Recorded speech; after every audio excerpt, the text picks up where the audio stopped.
At this juncture, we'd like to recognize our dear colleagues joining us via online. We have first of all Senator Bongo, Senator Cynthia Villar, Senator Amy Marcos from Ilocos, Senator Bong Revilla from Cavite, and our minority floor leader, Senator Frank Drilon from Iloilo. Magandang hapon po sa inyong lahat. Um, we'd like to also recognize the presence of the representatives from the Philippine Center for Economic Development, Executive Director Orville Jose Solon, and Mr. Nilo Zantua. We also have here with us, of course, the officers and um, top level management executive directors of TESDA, headed by no less than our good friend, Secretary Isidro La Peña, DDG Rosana Urdaneta, DDG Lina Sarmiento, Executive Director Imelda Taganas, Head of National Inspectorate for Scholarship Program, Ms. Emily Tesoro, and our regional offices, Your Honors, they are with us um, from Cordillera Region, R.D. Manuel Ong, from Region 2, Jerry Tizon, from Region 3, Jesus Fajardo, from Region 4B, Gamaliel Vicente, Region 5, Elmer Talavera, Region 6, Gaspar Gayona, Region 9, Dan Navarro, Region 12, R.D. Abrugar II. They are all present, virtually present, Your Honors. Siguro yung ibang regional directors can also join us.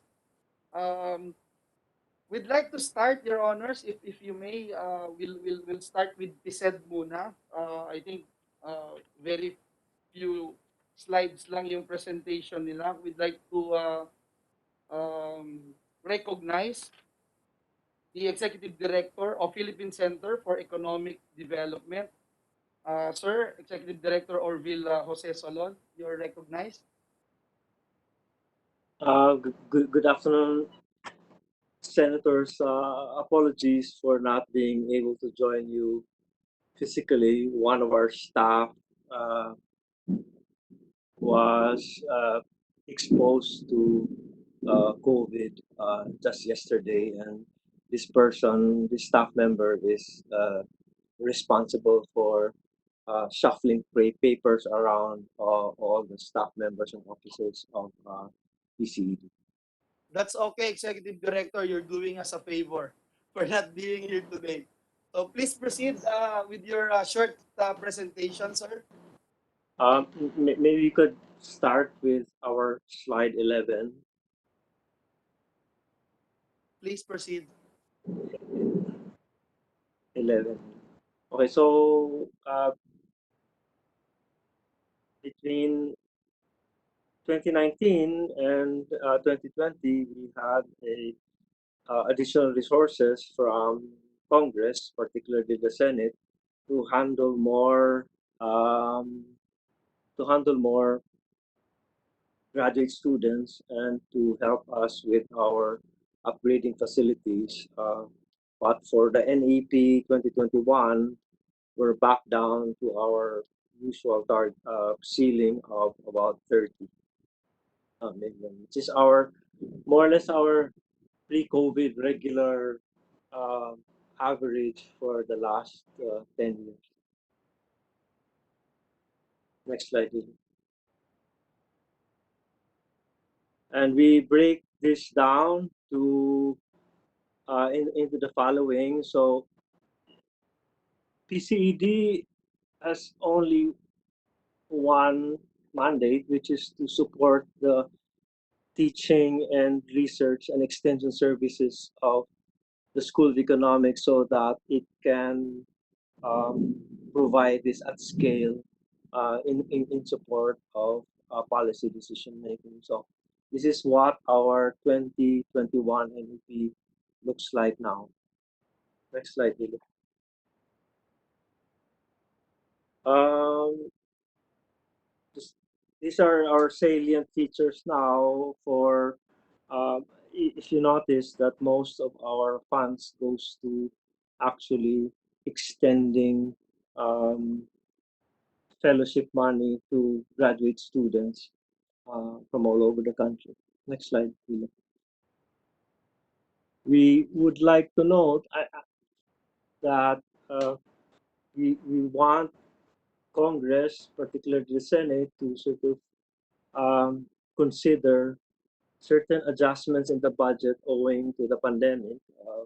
We're not physically affected by the pandemic, but the way we conduct business has changed. For example, number one is that our the demand for graduate fellowships has increased for two reasons. One is that a lot of our entering graduate students uh, are unable to rely on their family resources. Second one is that those graduate students that we expected to finish last semester on their last year of support are on extension now because they were unable to complete their requirements owing to the pandemic. The second and third one has to do with adjustments in the way we provide online and internet services to our clients, which are the students and the faculty. Uh, in the past, before 2020, the vision of providing access to our students with information technology and everything like that was to house them in laboratories and in computer centers where they're physically uh, joined together. So, just as an example, our licenses for software, computing software, and the like are for machines that are housed in the same place. Now we have to shift to licenses that students can access where they are. We are all over the place. I teach a graduate class now, and they're all over the place. I have a student in Mindanao and Pangasinan and Pampanga and Santa Rosa and Laguna. So the the need for software infrastructure has changed, and this is going to be a shift in the way we um, are going to do things, and we have not anticipated this, and we have no budget for it. In total, next Nilo slide, um, we estimate that our deficit is going to be at around 26,000. I would particularly ask the Senate to protect that portion that goes to our graduate fellowships. If there's a uh, if budget constraints are have to be met, I would like the Senate, Your Honors, to actually consider providing for uh, that at least that portion that would be going to our students that we expect to come in um, this year and particularly next year in these very difficult times. Thank you very much. Thank you, Your Honors. We'll give the floor to our colleagues. If they wanted to ask questions, dear colleagues. Their budget is down from 49 million last year to 30 million this year. And the executive director of PSED, executive director Solon is requesting us to at least put back this subsidy. Is that correct, Your Honor? The subsidy for additional PSED fellowship grants. That was your request?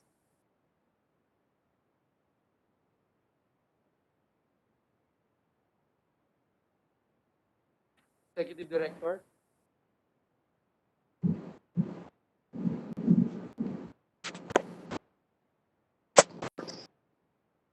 Your Honor, you there?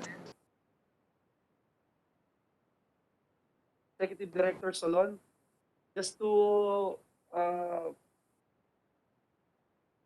uh, Yes, Your Honor. be clarified of your request, you are requesting of the particular item, the subsidy for additional PSETS fellowship grants.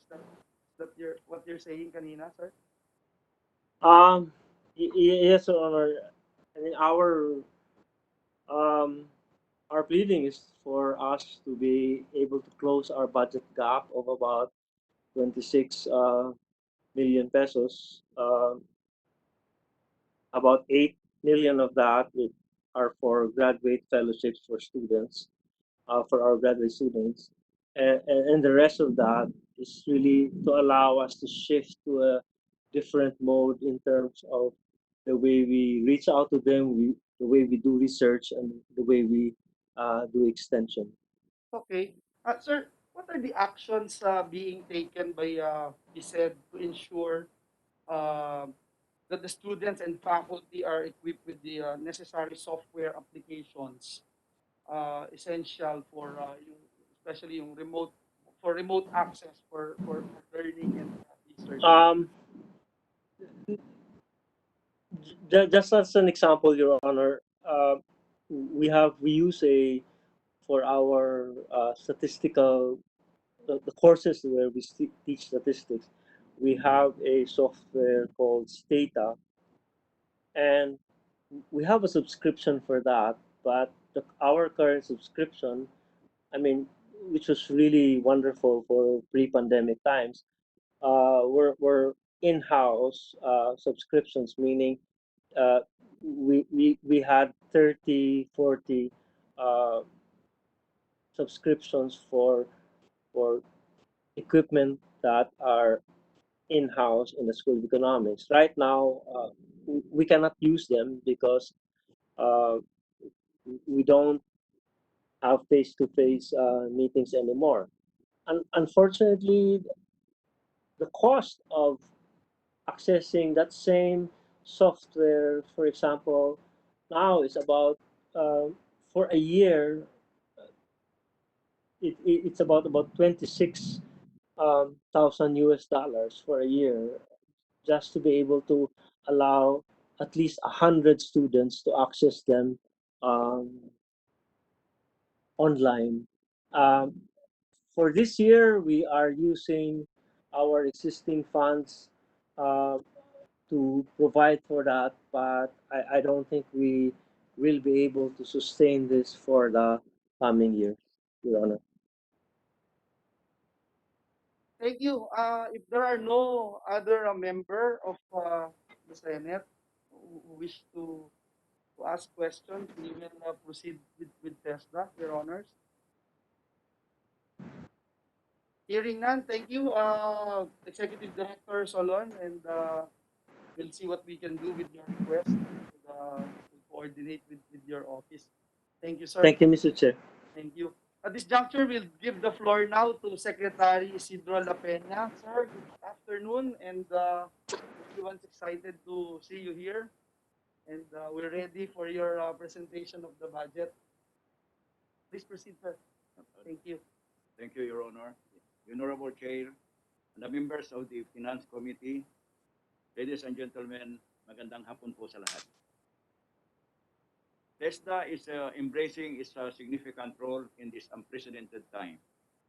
The directives of the President during the SONA are among the priorities that the agency will address in 2021. Apart from our regular programs and services, we shall further expand our reach to include special training programs for our OFWs, scholarship assistance to beneficiaries under the Balik Probinsya Bagong Pag-asa program, the TESDA online program, COVID-19 initiatives, and efforts under the Bayanihan to recover as one act or Bayanihan 2.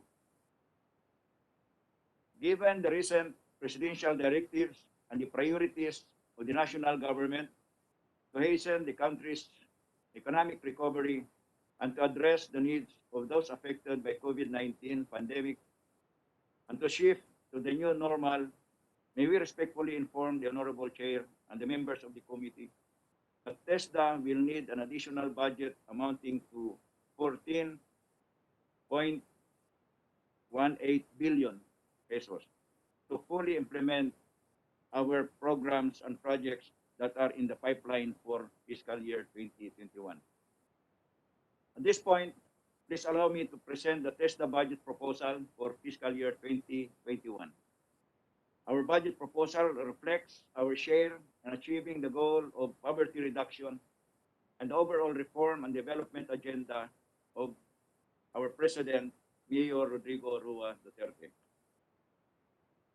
Given the priority programs of the agency based on the National TSD Plan and the O-Plan TESDA Abot Lahat, the total budget of TESDA for fiscal year 2021 based on the NEP as recommended by DBM is 13.7 billion pesos.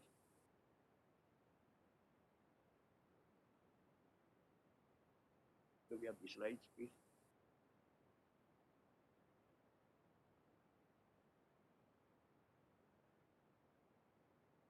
Do we have the slides?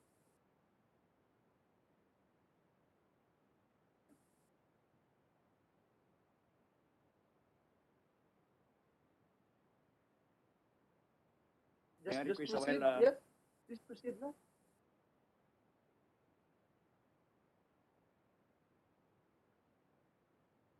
we have some slides. Yes, Your Are Honor. we, ano?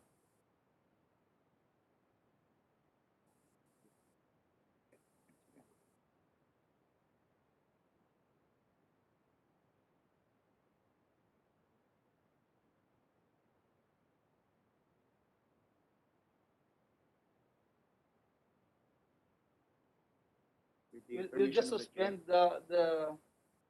the deliberation for a minute as we are trying to fix the presentation of TESDA.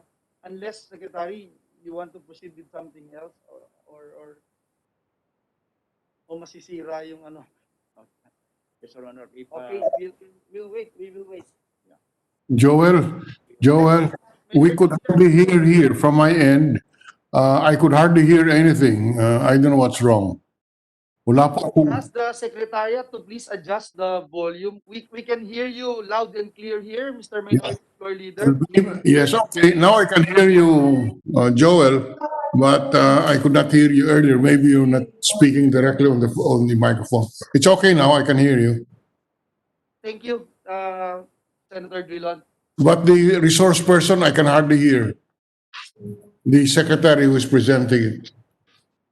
We will take note of that, Secretary. Perhaps you speak louder or Yes, lapit Your ng Honor. konti sa microphone. Maybe speak closer to the microphone, Mr. Chairman. Ask this resource person to speak closer to the microphone. Yes, we will advise our resource persons here. Thank Yes, you. we will do, Thank Your you. Honor.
Secretary, we can proceed with other matters na you wanted to discuss before the baka meron dyan.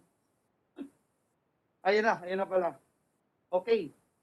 Sige, Secretary, please proceed. Thank you, Your Honor. And please go to slide 24, page 24. There you are. Yes, that's the one.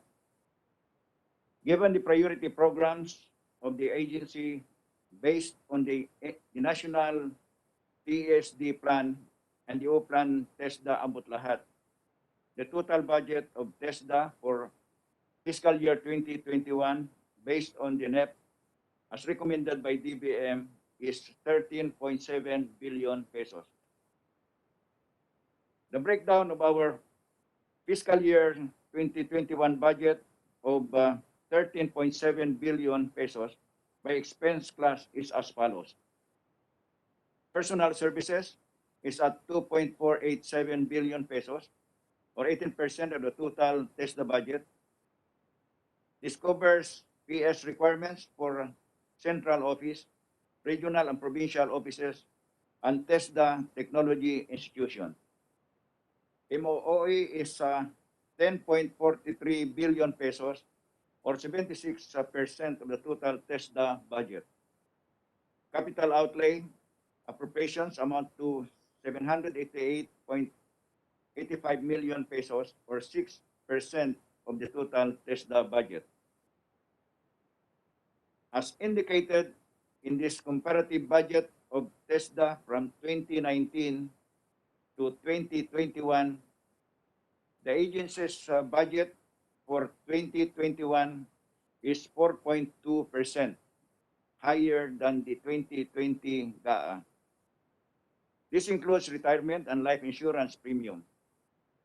However, in support of Republic Act 11469 or the Bayanihan to Heal as One Act, a National Budget Circular number 580 of the Department of Budget and Management, TESDA budget in 2020 was reduced from 13.15 billion pesos to 10.01 billion pesos for a total of budget reduction of 3.14 billion pesos.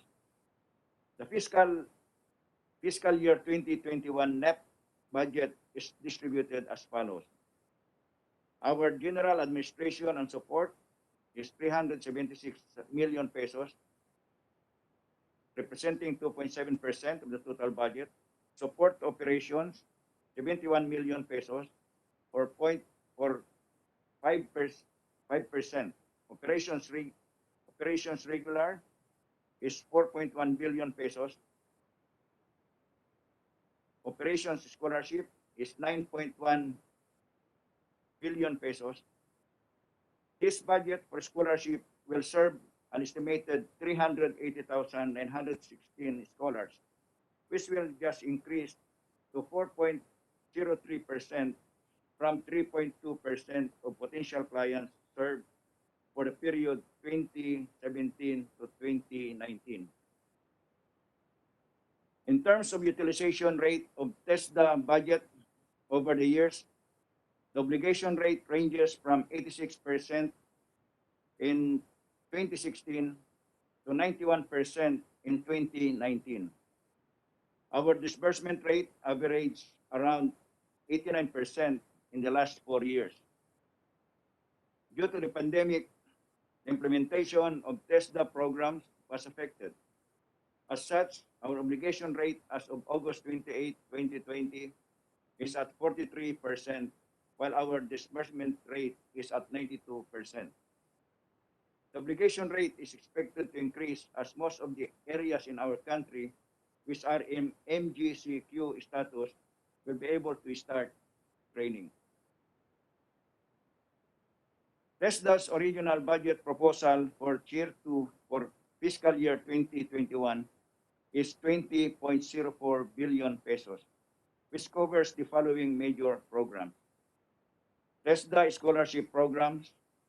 Out of the total proposal, the DBM has recommended billion pesos out of the total proposal of 11.114 billion pesos, which give us a balance of 6.11 billion pesos, which is needed to cater to our expanding TESDA scholarship programs clientele. Implementation of Executive Order 70 for fiscal year 2020, funding for the implementation of EO 70 was merely taken from the Training for Work Scholarship Program budget.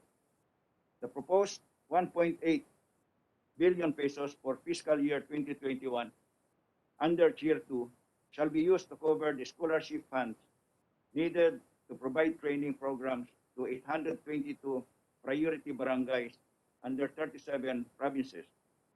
Under this proposal, TESDA would be able to serve more clients, specifically the underserved and the marginalized. Balance from the President and Cabinet approved proposal in 2019.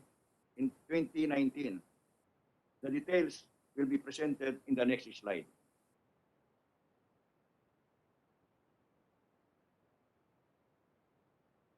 Our legislation-related proposals constitute our request for funding for the establishment of the Cordillera State Institute of Technical Education, or CSIT, and for the MOOE budget of the Rizal Occidental Mindoro Training and Assessment Center. TESDA is mandated by law to implement these laws. The hosting of ASEAN Skills Competition, which is necessary to prepare the infrastructure and other requirements for the hosting in 2022. MITHI programs, activities, and projects, which is very crucial for TESDA's shift to flexible learning and digitalization of its services. Operationalization of 60 provincial training centers to expand our reach, especially in the far-flung areas. Regional proposals such as building construction for improvement of TESDA facilities at the regional offices and provincial offices level, purchase of equipment for TESDA technology institutes and offices, purchase of motor vehicles, and lastly, for additional plantilla position. This table presents the details of the President and Cabinet approved proposals in the amount of 4.95 billion pesos as presented and approved during the Cabinet meeting in 2019. The 2020 GAA, only 963 million pesos was included. However, pursuant to NBC 580, out of the 963 million pesos, 750 million pesos was returned to DBM. TESDA included in its fiscal year 2021 budget proposal the balance on the Cabinet-approved budget amounting to 4.737 billion pesos. Based on the fiscal year 2021 net, the DBM only recommended 797 million pesos out of the total.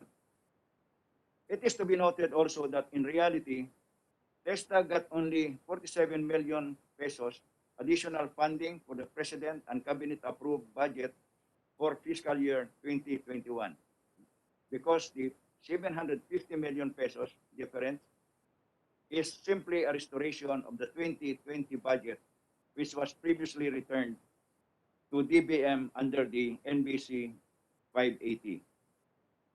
We would like to request that the programs, activities, and projects as shown in the table above be funded as well, as these programs aim to expand TESDA's reach and modernize its system for delivering TVET to the Filipino workforce. In summary, TESDA fiscal year 2021 net is at 13.7 billion pesos. For Tier 2, we were given 6.554 billion pesos. For Tier 2, TESDA was given 7.151 billion pesos. Out of this, DBM recommended Tier 2 amounting to 7.151 billion pesos. Only 4.3 billion pesos is actually the new additional funding in 2021. The remaining 2.848 billion pesos came from our 2020 GAA and was just given back to TESDA to cover projects that are for revival in 2021. For fiscal year 2021, we will be needing an additional 14.18 billion pesos to implement the various priority programs and projects to fully account for the 20.042 billion pesos that we proposed under Tier 2 for fiscal year 2021. This is our presentation, Your Honors. With our determination and hard work, we believe that TESDA can truly help our country recover. We would like to thank Senator Joel Villanueva for inviting us today and for giving us the opportunity to present our future plans. We are looking forward to the increase of TESDA's budget for fiscal year 2021 to help build the long-term resilience of our countrymen through COVID-19 and beyond. We hope that our proposal merits the consideration of all the members of the committee. Thank you very much and magandang hapon po. Thank you very much, Secretary La Peña. We appreciate your presentation, sir. I would just like to also recognize the presence virtually of Senator Nancy Binay. Madam, good afternoon. And also, I failed to acknowledge our good friend, former Congressman, now DDG Aniceto Bertis, who is with us. How does it feel like when you're on the other side of the... Anyway, let me start by acknowledging, giving the floor to Senator Christopher Bongo. Senator Bongo, you have the floor. Sir. Thank you, Mr. Chair Tesdaman. I express my support for the Technical Education and Skills Development Authority, led by the very capable Secretary TESDA Lolo, Isidro La Peña. And of course, yung mga Deputy Director Generals nandiyan, sila Ma'am Sarmiento, sila Kisumbing, sila Bertis, at lahat po mga TESDA Regional Directors. I am positive that while the education sector has been hit hard by the pandemic, the country will bounce back and emerge stronger than ever. To the hardworking men and women of TESDA, keep up the good work. Our workforce has been steadily improving in global competitiveness, and a large part of that is because of TESDA. I, however, implore that we do not get complacent and continuously strive to improve. Napakarami pong umaasa sa TESDA noon pa man at napakarami pong natutulungan. Tama lang po na tulungan natin sila dito sa kanilang budget. Maraming salamat, Mr. Chair TESDAman, and to TESDA Lolo, Secretary Isidro La Peña. Salamat po. Thank you, Senator Bongo. Maraming salamat for your support. Appreciate it. Next on the list is Senator Cynthia Villar. Ma'am, good afternoon. You have the floor, ma'am. Good afternoon, my fellow senators, and then of course, Secretary La Peña. Naman favorite ko tong TESDA. In all the legislation I pass, there is always a budget for TESDA because I felt that in the field of agriculture, they don't really have to go to college. They just have to go to TESDA to learn how to do agriculture better. And so the first question I would like to ask is, do you have in your program yung 700 million na legislated budget for the Rice Competitiveness Enhancement Fund? Is it included in your budget? Yes, Your Honor. So, yung bang nakita ko na legislated budget, yun. Because that is very important to a rice farmer. So we always give you 700 million a year from RCEF for training of farmers in inbred seed production and mechanization. So it is in your budget. Yes, Your Honor. Okay. Now you have other budget for, because this is the only legislated budget that I remember. The other one would be coming soon. The legislated budget for coconut farmers. Okay. But I know that you have also budget for other agricultural training other than rice. What is your budget for other agricultural training other than the rice budget? May I request a while, Your Honor? Yeah. Thank you. I will just look at my data. Suspend for a minute.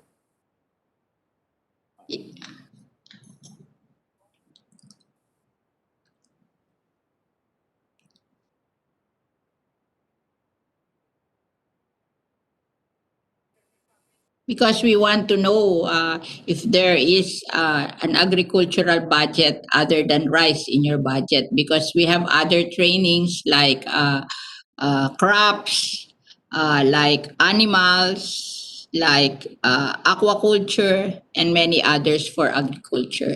And if they go to the farm school, then it is TESDA, which will pay for their what do you call this, their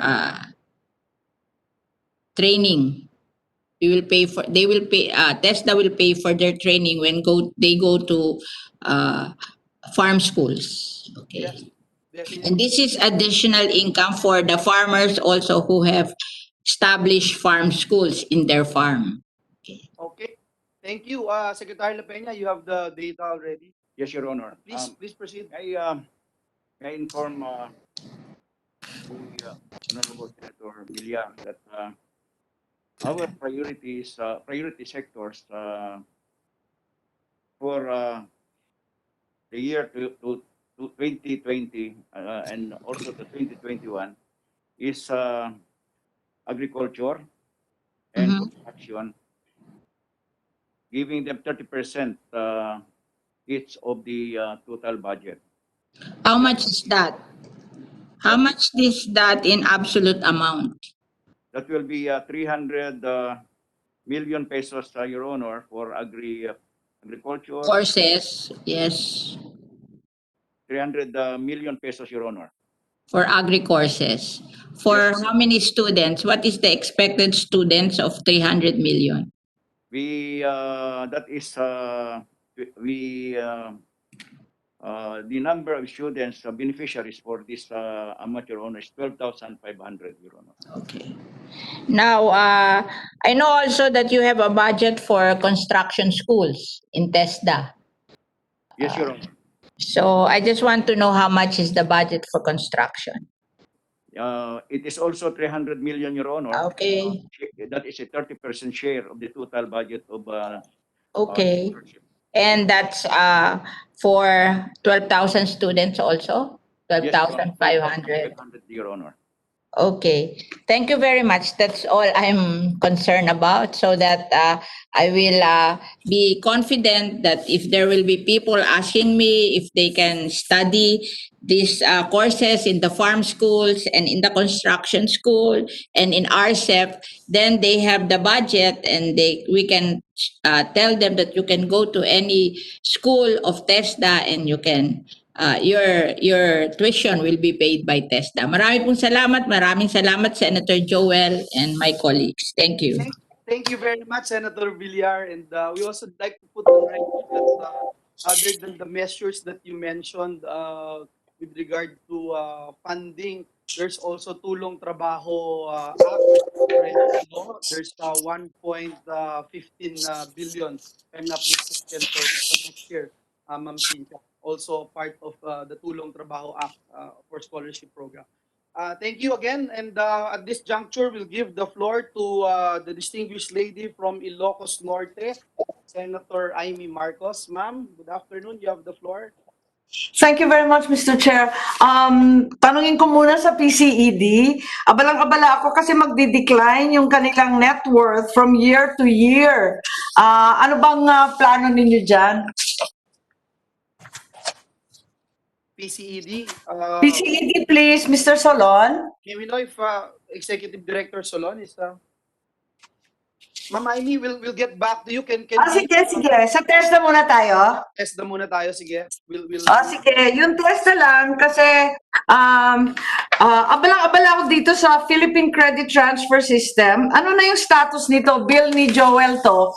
Pero interesado ako kasi yung transfer credits, napaka-importante sa mga estudyante natin ngayon. Meron bang nariyan? Yung recognition of prior learning, di ba? Kasama rin yun, kaakbay rin yun ng credit transfers eh. So, ano na update doon, please? Please, Secretary. Your Honor, Yes, General Peña. yes, Your Honor, the implementation of the Philippine Credit Transfer System, the status at present we have an MOU between TESDA and CHED, which was signed between the two agencies, harmonizing the program offerings of in PQF level 5. That's right. Oo, pero nasa mababang level lang, paano yung mga mas matataas na nivel ng edukasyon? That is something that we are still working out, Your Honor, and that will be a priority in our program, Your Honor. Yes, please. Thank you. Because sa palagay ko, especially during the time of COVID, that's going to be significant since so many are challenged by the educational landscape. Pagkatapos nun, itatanong ko lang, in 1994, If I may, sorry. are you going Oh. to another issue? Hindi, mauna ka muna kasi bill mo to eh. No, it's already a law actually, itong Philippine That's Qualifications. right. Di ba it's already become a law, pero parang hindi siya full implementation. True. Nanghihinayang ako, may ASEAN pa eh. I agree, totally agree. And that's why I don't want you to leave that topic first. If you're leaving, I Okay. would like to raise... Go ahead. If I may, okay. Sir, yung sa PQF, kasi we wanted to be updated what we have been doing so far. Because most of the time, in every budget hearing, ng TESDA, ng DepEd, tsaka CHED, we keep on asking these questions yung update ng PQF. What have you done yung sa mga meetings, what we have accomplished? If I'm not mistaken, TESDA is in charge of the registry. Nasa na tayo sa registry? Yung plans to achieve, as mentioned by Senator Amy, the objectives of the Philippine Qualifications Framework in 2021. There's a budget of 250,000 under 2021 NEP. We wanted to find out what are your physical targets dito sa 2021, and as ang TESDA kasi ang tumatayo na secretariat dito, can you also share with us your plans and programs for the advancement of PQF? I think this is very important as timely raised by Senator Amy Marcos, especially nowadays, importante po ito. Secretary? Yes, Your Honor. On the Philippine Qualification Framework, the PQF is currently undergoing review through the PQF NCC Technical Working Group joint project with assistance from World Bank.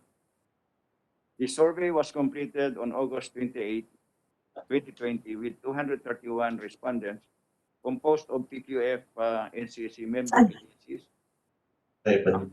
government agencies such as the DOH, Hina na ba? Sige. Okay.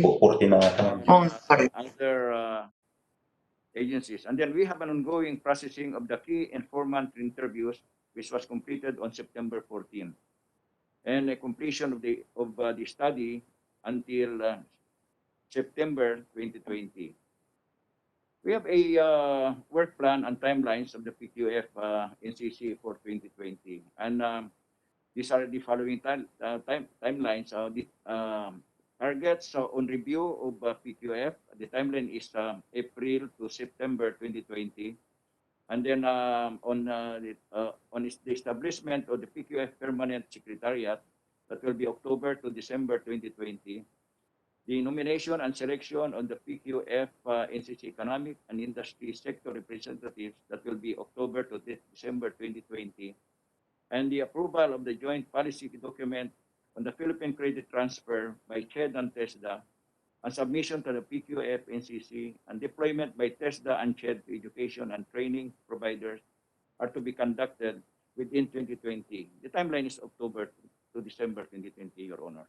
To be specific with the questions raised by Senator Amy, yung sa credit transfer, sir, kailan yung timeline po natin sa credit transfer? Well, this is October to December 2020. This year. Of this year, Your Honor. Okay, thank you. Of this year. Sige, Senator Amy, please proceed. Thank you. Oo, katulad ni Vice Chair Joel, General La Peña, kung maaari, paspasan lang natin yan kasi talagang yan ang inaasahan ng ating mga estudyante, lalo na ngayon na COVID nga, pati yung pag-aaral na COVID, maraming maghahanap ng transfer credits from private schools, pupunta sa SUC, baka mag-testa na nga lang kasi hirap na sila. So it's very, very important that they can transfer from place to place. So yung isa pang itatanong ko, abala pa rin ako dito sa... I wanted to just inform you that Executive Director Solon is already online. So That's right. I just saw him on my screen. Tapusin na muna natin yung TESDA. Salamat, Joel. Go ahead.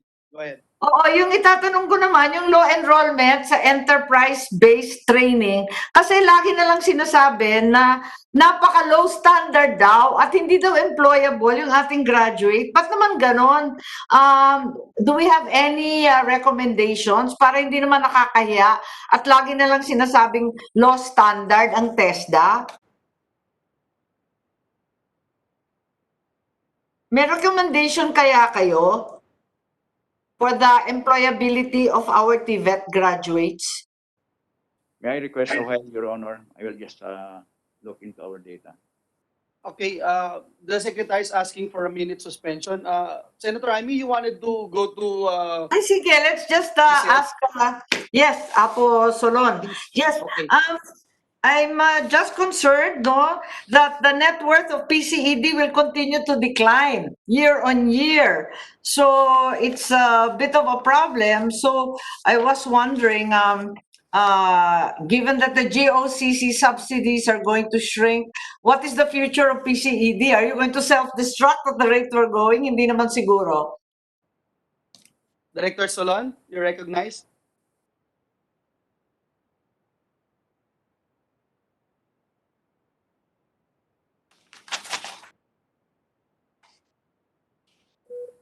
You are on mute, Director Solon. Please unmute your computer. Thank you.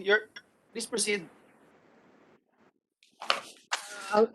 Previously, a major part of our revenues would come from both interest rates and room and physical building rentals. Unfortunately, right now we are upgrading our physical facility so that hopefully by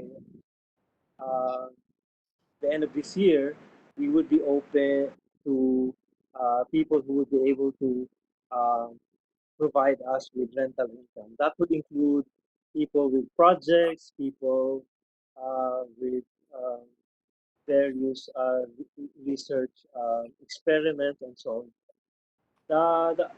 The second source of income, corporate income, is really our earnings from our endowment. By law, we are not allowed to touch and reduce our endowment. We are constrained to live without income.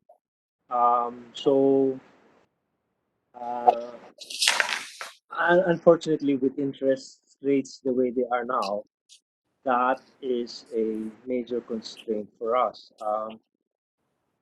We are trying to get supplementary sources naman from various sources like, for example, itong ating mga students ngayon, many of them would need devices, laptops, and computers.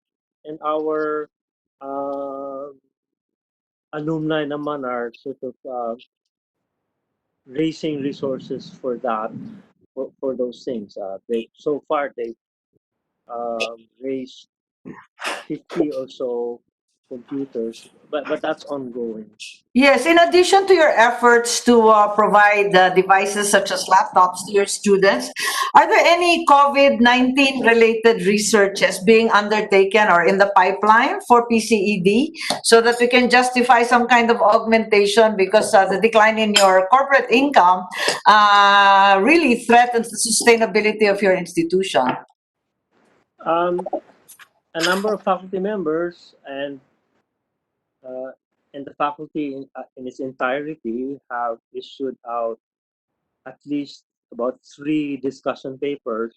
Some, I guess, a couple of which have been used by the IATF to guide their initial guidelines and framework that was way back in April and May of 2021. And 2 or 3 of our faculty members continue to sort of monitor COVID on both ends. One, what would it cost to sort of mitigate COVID? The other one is our macro and monetary economics people are looking at ways of financing the economic losses that we are incurring now because of COVID.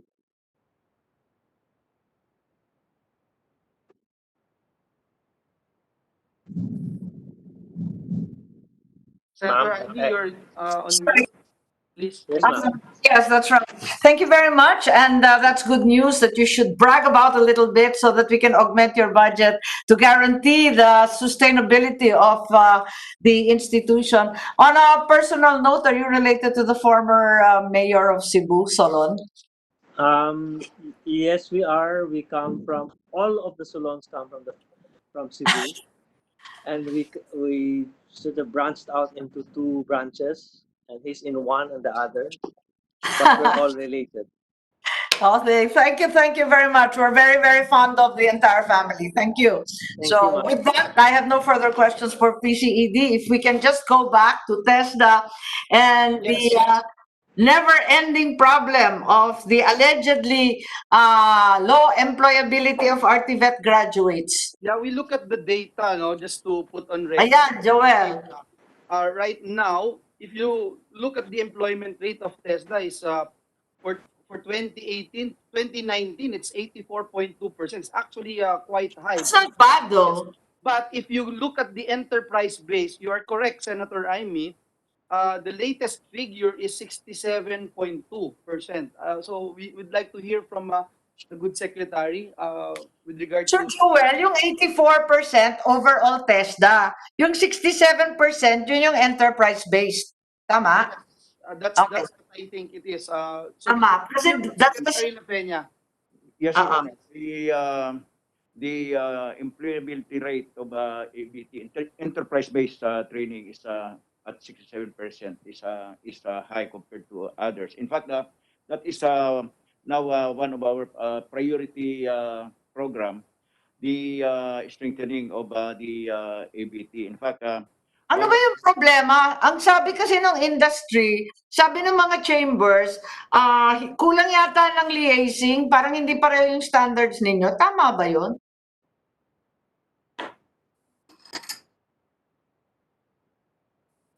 I think it can't be like that because the industry is supposed to be part of the Di ba they're supposed to be part of TVET?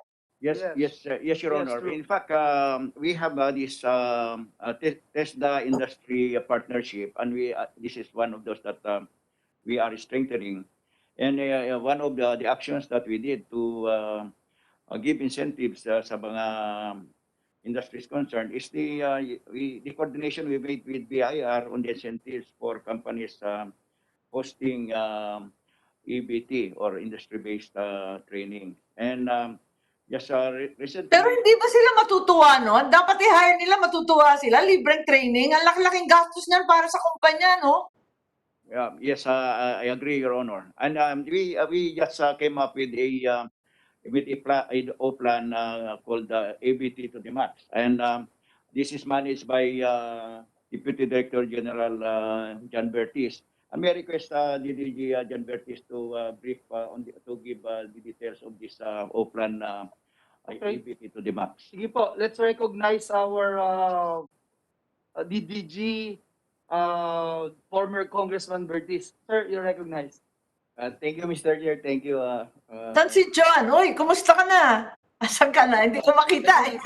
Is in charge of the partnership and linkages with the industry. So we Yes, can sir. listen to DDG Bertis. Thank you, Mr. Thank you, Chair. sir. Thank you, Mr. Secretary Yes, La Peña. Actually, Senator Amy, we, as mentioned by our secretary, we are steadfast in the commitment to add more with the inputs of our Director General Secretary La Peña, as well as all other Deputy Director Generals and Regional Directors. This integral component is strengthening the industry deployment in Tibet program, which include also, but not limited to the promotions and reaching out to different industry. Another initiative is the designations, Your Honor, Mr. Chair, the regional EBT, Industry Shepherd, and EBT, and the enterprise-based industry coordinators in the regional and provisional offices, and TESDA technology institutions in the region. This was already we already conducting several technical working group, and just recently it was raised by our Secretary La Peña during our GTC, Your Honor, Mr. Chair. And this aims to carry out more aggressive industry-led training delivery mode for Tibet. The implementation plan consists of 3 phases of activities spread out for the implementation from September 2020 to December 2021, Mr. Chair, Your Honor. This encompasses intensified promotion and marketing of EBT program, as well as the development of incentive package for enterprise-based implementations. Development implementations of EBT training models that are suited to the Philippine settings, and nurturing the existing and developing of arrangement with industry and other relevant sectors for maximized implementations of our EBT programs. The reason why we titled it EBT to the max. And the partnership and linkages, of course, under the good leadership of our Secretary La Peña, we are really coordinating to different industry. Just recently, Mr. Chair, Madam Senator Amy, we already have several discussions, especially for the electronic and different industry, as well as with the constructions and other priority sectors of TESDA: agriculture, constructions, ICT, information technology, and as well as healthcare, Mr. Chair. Thank you po. Thank you very much, Mr. Chair. At Congressman John, nice to see you. Overqualified ka dyan sa pwesto mo. So we're counting on you to deliver great results. Mr. Chair, I have a question. Nagtataka lang ako, sa lahat ng budget na dinaanan natin, eto lang sa TESDA, ang tumaas yung budget para sa travel. Bakit nag-increase by almost 10% samantalang nasa COVID lockdown at quarantine pa ang karamihan, at maski yung mga bukas na, hindi talaga nagliliparan, walang bumabiyahe, at nagtataka lang ako kung ano yung mga sinasabi na audit and training, regional visits, hindi naman pwede umikot ngayon eh. Bakit idadagdag pa to na increase? Sige po, Secretary Peña. Your Honor, when the coronavirus pandemic came to our country, of course, we had the lockdown, we have the ECQ, the enhanced community quarantine, and of course, everybody was were frozen practically. But government has to continue functioning, and we have skeleton forces during that time. And when the ACQ was lifted a, a little. It became GCQ. Then we started to go around, Your Honor. We have to show that government is out there leading in this in the delivery of services.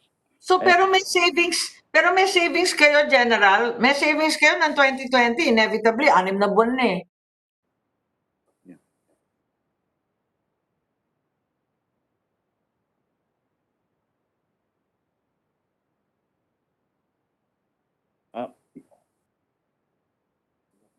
I request of Your Honor, I will just look into our data on the savings. Okay. Yes, feel free to just submit what happened in 2020.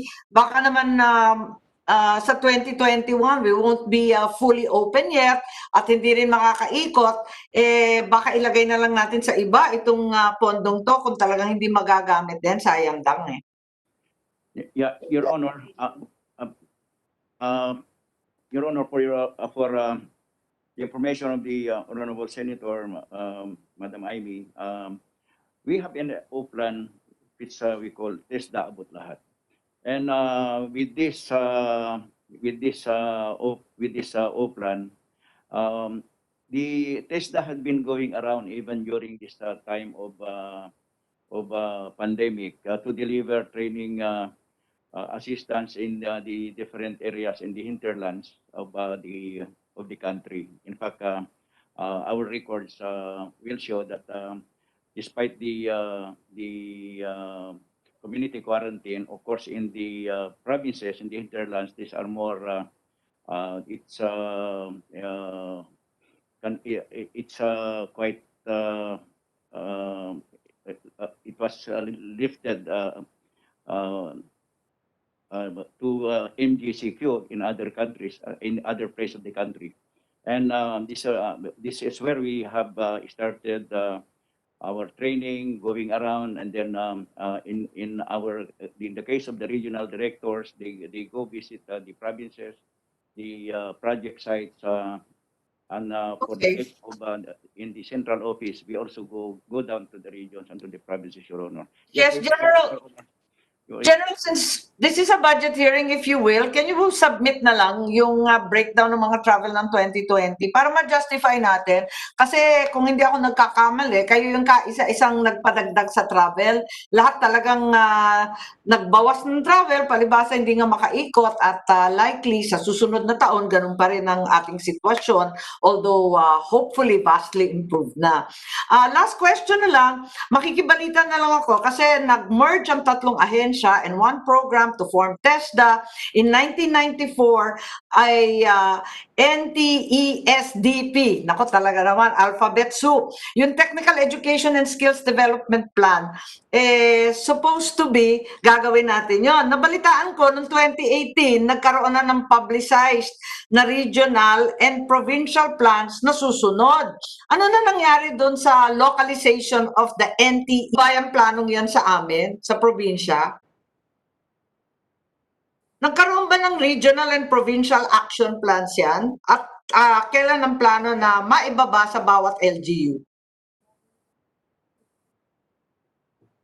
Actually, if I'm not mistaken, it should come from the community, no, from the provincial itself, if I'm not Yes, mistaken. Please. Pero wala rin naman silang sinasabi sa amin, naggagawa ng ganon. Kasi basta may TechVoc, tapos industry-based training systems, apprenticeship, dual training, lahat ng mga scheme naririnig naman namin. Pero wala naman kaming narinig na may regional plan na specific sa Ilocanja, for example, or specific sa Leyte, sa Region 8, sa Coconut area. Wala naman kaming naririnig na localized plan na pwedeng i-implement. Baka naman nagkakaturoan tayo dyan kasi hindi natutuloy yung TechVoc na yan, sayang.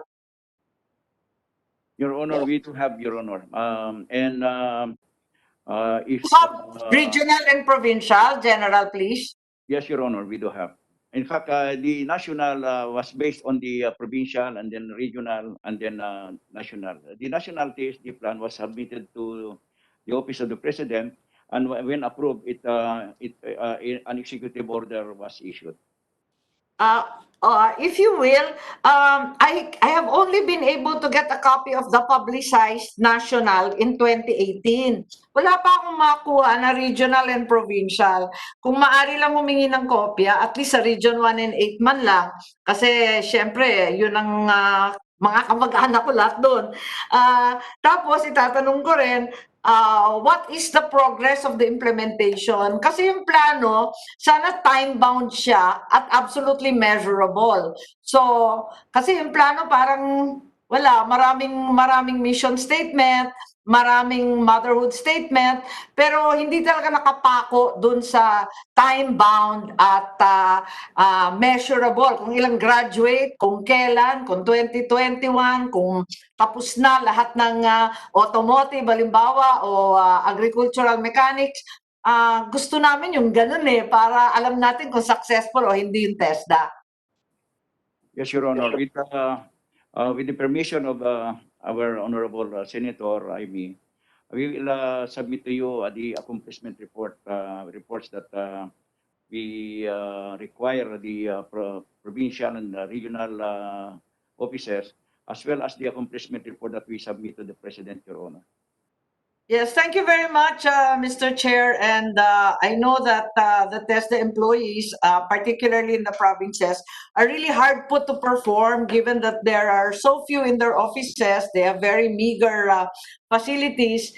And I hope that we support TESDA, particularly in this time of the pandemic, when upskilling and retooling have become so essential. Thank you very much. Yun lang po. Thank you. Thank you very much, Senator Amy Marcos, for your valuable inputs.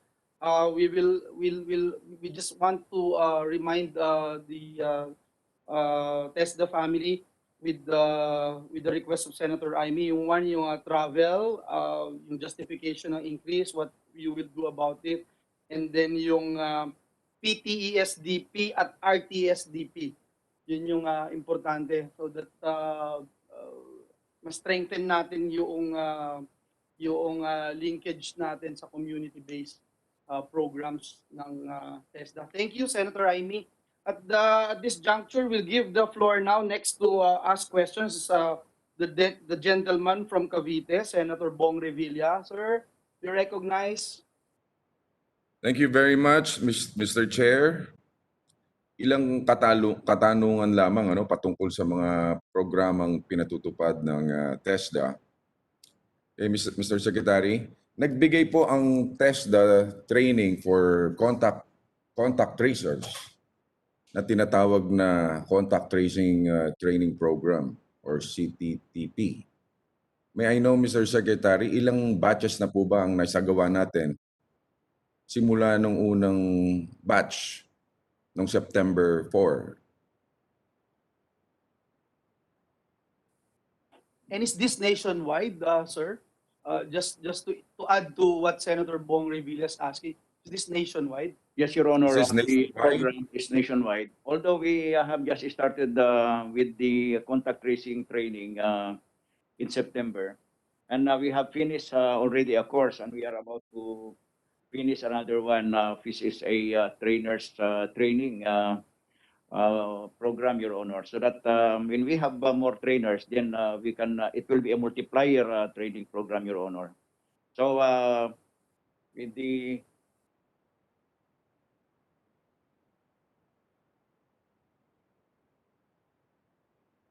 Mr. Secretary, Mr. Your Secretary, Honor, again.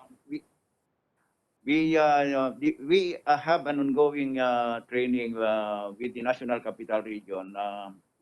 We started with the National Capital Region, and this is intended for the whole country, Your Honor. And with the multiplier trainers training program, Your Honor, maybe in a week or two, Your Honor, there will be a training in Region 4A, and that will include the Cavite, Your Honor. Okay. So, Okay, with the indulgence of Senator Revilla, I just got here something, no? From TESDA, 5 million under the Medium-Term Information and Communications Technology Harmonization Initiative, and 13.2 million under e-learning materials allocated in the 2021 NEP for the COVID-19 training program. Will you confirm this, Secretary? Yes, Your Honor. Yes, and you're planning to roll out outside Metro Manila in the next 2 weeks. Is that correct? The rollout, Your Honor, is about the contact tracing, Your Honor. Yes, the contact tracing. As requested kanina ni Senator Bong, baka pwede sir na mag-submit tayo ng breakdown how are we going to or yung targets natin. Yes, Your Honor, we will do. At least yung NCR and 4A, I'm sure very interested si Senator Bong. Details lang po. Yes, Your Honor. And the training po na binibigay na libre. Itong training na to binibigay natin na libre for the LGUs. Is this correct, Mr. Secretary? Yes, Your Honor. We train for free, Your Honor, for a job or a livelihood after. Okay, libre din po ba ito sa mga individual na walang endorsement ng kani-kanina lang LGU? Yes, Your Ngunit Honor. gustong magkaroon ng training, no? Kung hindi, magkano po ang babayad nito sa training kung meron man o kung wala? So libre lahat. Okay. Libre, Your Honor. May meron pang allowance, Your Honor. May mga allowance pa sila. Oh, galing. Very good, Secretary. Okay, on other matters, TESDA has been commissioned to produce 2 million pieces yung face mask, Mr. Secretary.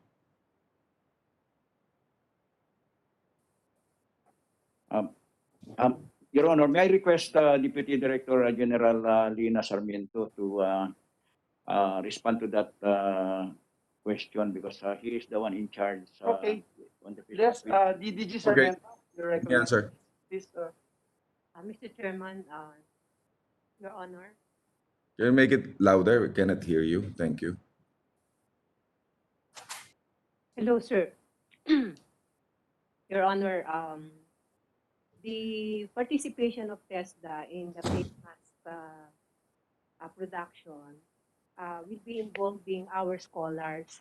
So our scholars, since they are under our scholarship program, they will be just producing the mask and we will donate it to the DOH so that it will be distributed by the DSWD.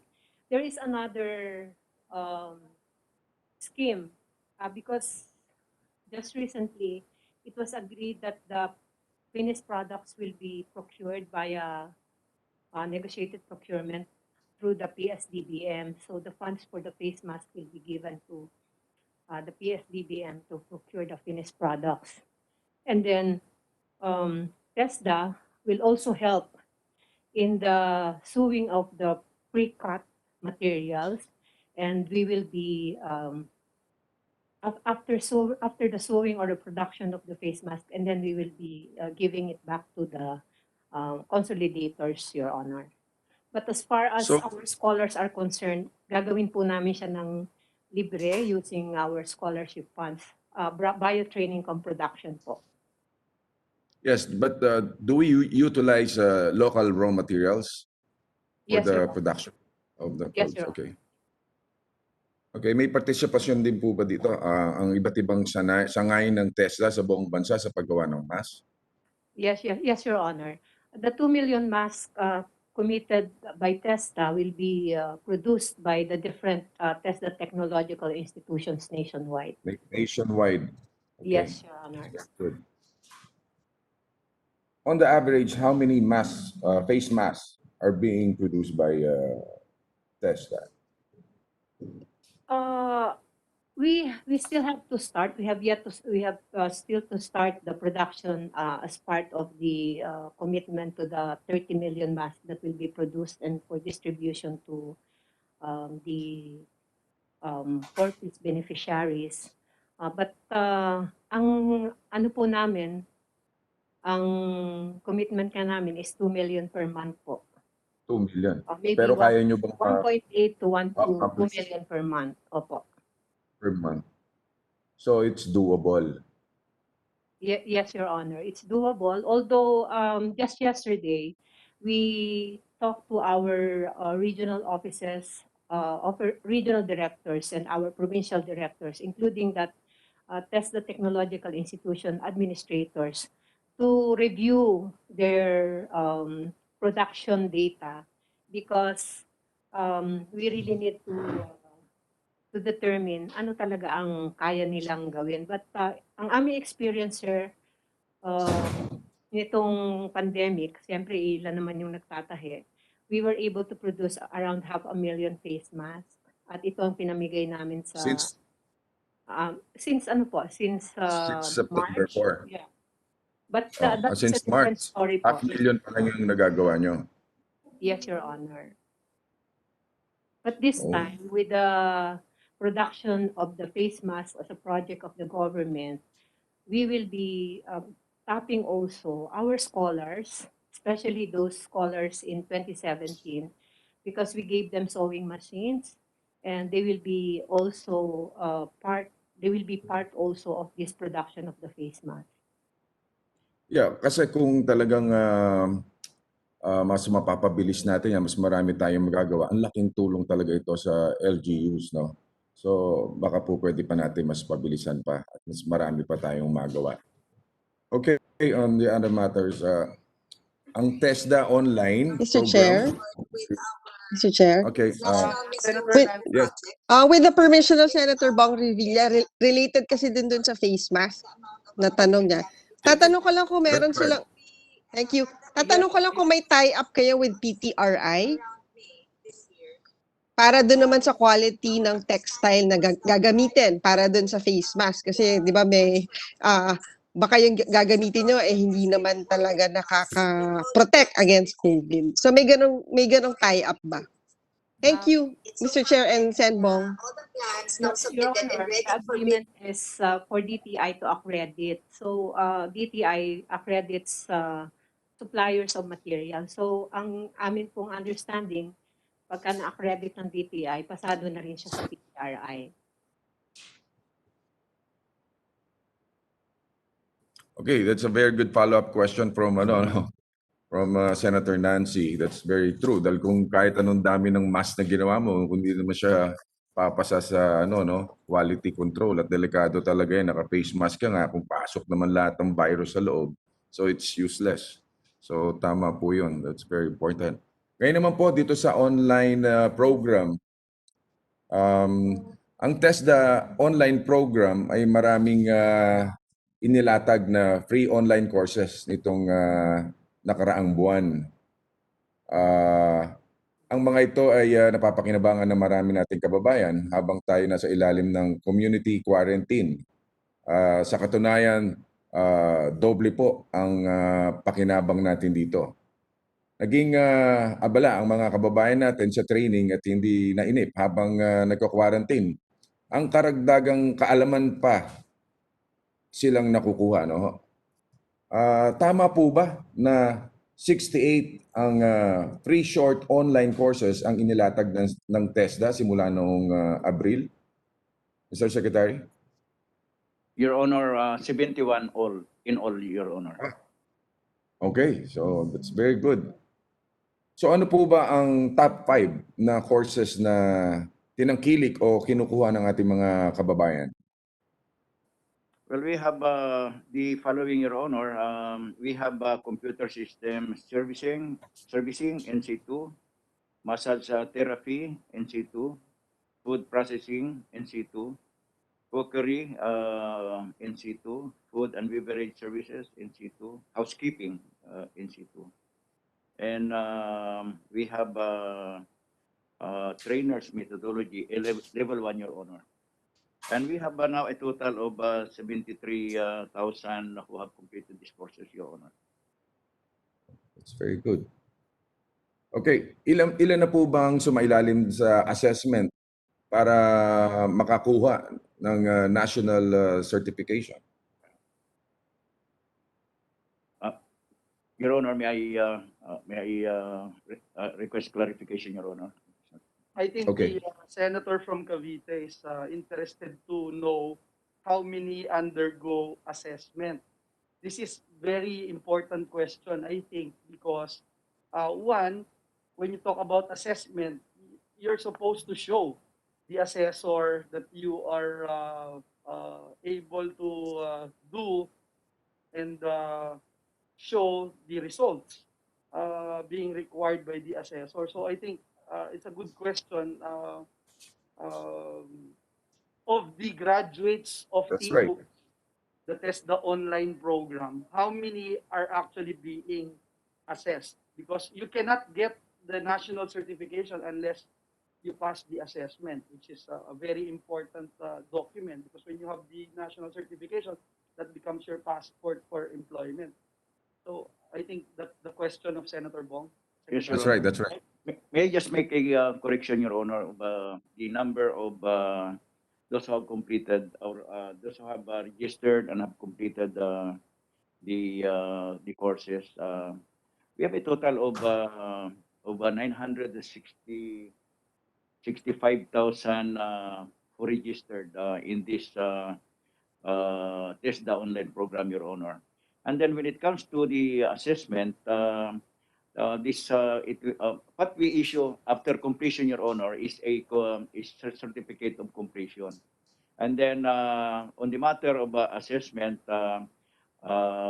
this will need another time to be assessed and to complete that assessment.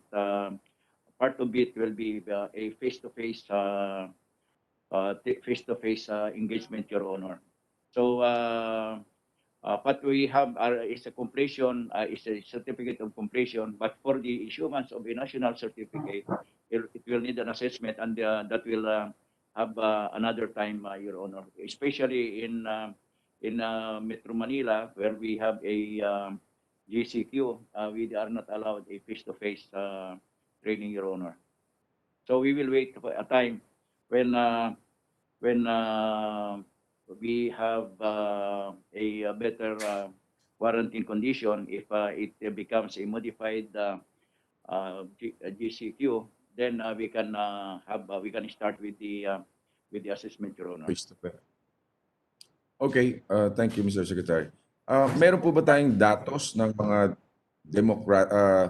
demographics ng mga participants sa online training? Halimbawa po, yung mga edad, may trabaho ba, walang trabaho, dating OFW, etc. Maaari niyo po bang ibahagi sa amin ang katangian ng mayorya ng mga participants, Mr. Secretary? Yes, Your Honor, we'll do. We will submit, Your Honor. Okay. Sige, Secretary, that's for the information of my colleagues, may we know who started TESDA online program? This started in 2012, Your Honor. I think it's about your time, Your Honor. Thank you. I'm just teasing. Actually, Okay, Senator Bong, it's actually this representation who started the TESDA online program. And I want to give this very important information to Senator Bong Revilla, because if you look at the enrollment of TESDA online program during March to September, your region, Region 4A, including Cavite, your beloved province, registered the highest number of new Yeah. users, Your Honor. So Kaya, that's laking good bagay. news. Right. That this is out of the 869,000 new users who registered in the TESDA online program. I think the good senator would be very interested to know that. That's right. Senator One Bong, last question. please. Mr. Chairman, one last question. May phone-in question dito. Well, considering the quarantine because of the pandemic, meron bang face-to-face training? Ayan, Mr. Secretary. Your Honor, the face-to-face training will depend on the community quarantine condition. And of course, that is prescribed by the IATF. And when we have a modified GCQ, then we can start training, Your Honor, including a face-to-face training, Your Honor. And of course, with the requirement that it will just be 50% of the capacity of the training training room or training area. So in Metro Manila, Your Honor, because it is GCQ, so there's no training going on in Metro Manila, except the online portion of the training. But the face-to-face, it cannot be done. But in the nearby provinces, including Cavite, since it is MGCQ, then our TESDA technology institutions there can start with the training, Your Honor. Okay. Thank you, Mr. Secretary, and kumbaga, I just want to congratulate you na rin for doing a good job. Especially mga sa kalalawigan Cavite at Cavite. Thank you very much. Thank you very much, Mr. Secretary. Mr. Chair? Okay, yes, Senator Binay, may I just ask our resource persons in the resource persons online to put your computers in the mute mode when you're not talking, please, because we can hear a lot of noise here in the session hall. Anyway, thank you, Senator Boom Revilla. Thank you for your questions and Mr. Chair? very important inputs. We'll give the floor now to Senator Nancy Bin. Yes. Hindi, related Thank you, lang Mr. dun Chair. sa, Thank you. related lang Senator dun sa, Binay, you have the floor. You have all the time in the world to ask bakit questions. wala na ba? Wala, No, nasa na yung you're iba next, you're magtatanong? Sige, Hindi, Senator Binay, please. dadagdagang, idudugtong ko lang doon sa tinanong ni Sen Bong. Kasi di ba pag nagkaroon na ng face-to-face online training, may budget to ba yung TESDA in protecting our teachers? Meron ho ba kayong budget for PPEs kung kinakailangan? Even yung testing for COVID, meron ho ba kayong ganong budget? Siguro in addition, Secretary, I think Senator Nancy would like to know also if our TESDA training institutions are operating right now. Are they open for training programs, and are they equipped and they are protected? Yun yung For question, COVID. Nancy, for COVID. Please, Secretary. Yes, Honor. Yes, Your Honor, Mr. Chairman. They are provided with the protective personal protective equipment, and that includes our scholars, our trainees. Part of the allowances that is provided them are the PPEs, and included in the allowances that's provided our scholars, our learners, is an allowance for PPE in the amount of 500 pesos. Kasama na rin dyan yung data allowance para sa online for online purposes ng learning, 500, and then one plus 160 pesos per day allowance, Your Honor. Sec, may mga cases na ho ba kayo na nagka-COVID? In Sa mga training centers nyo? In TESDA, we do have, Your Honor.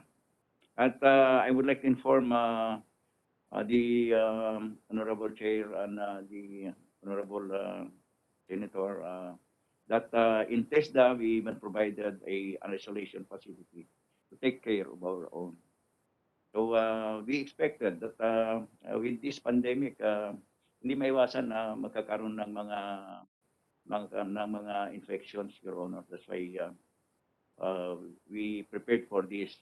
In fact, we were one of the first that came up with preventive measures, and I would say that the number of personnel that were infected with the COVID-19 is, I would say, is low.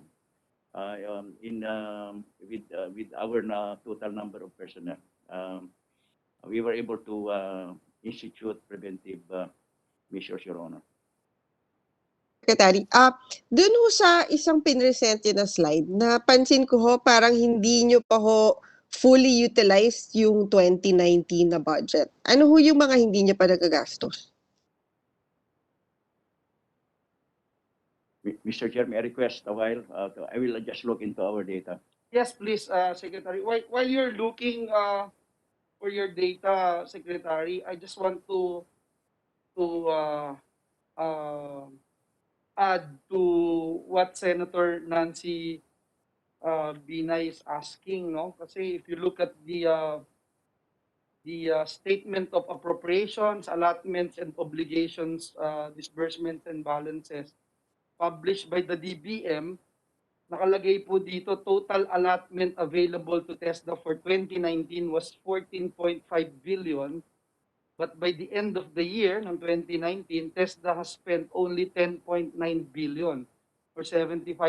So you're looking at 3.6 billion pesos unspent funds. So ito yung I think tinatanong ni Sen Nancy. And then that's 2019. Now you look at 2020, um, from the original, for example, yung original target ng 2020 is 382,613 scholars. Binaba na po to 158,000 scholars. Pero still, with the adjusted target scholars, out of the 158,000 target, 7,027 lang po yung naka-enroll, both in TWSP and STEP. So that's 4.4% of the target as of August 31. Ito yung mga data namin na we'd like to raise, and we hope that we get an answer from these issues and the questions.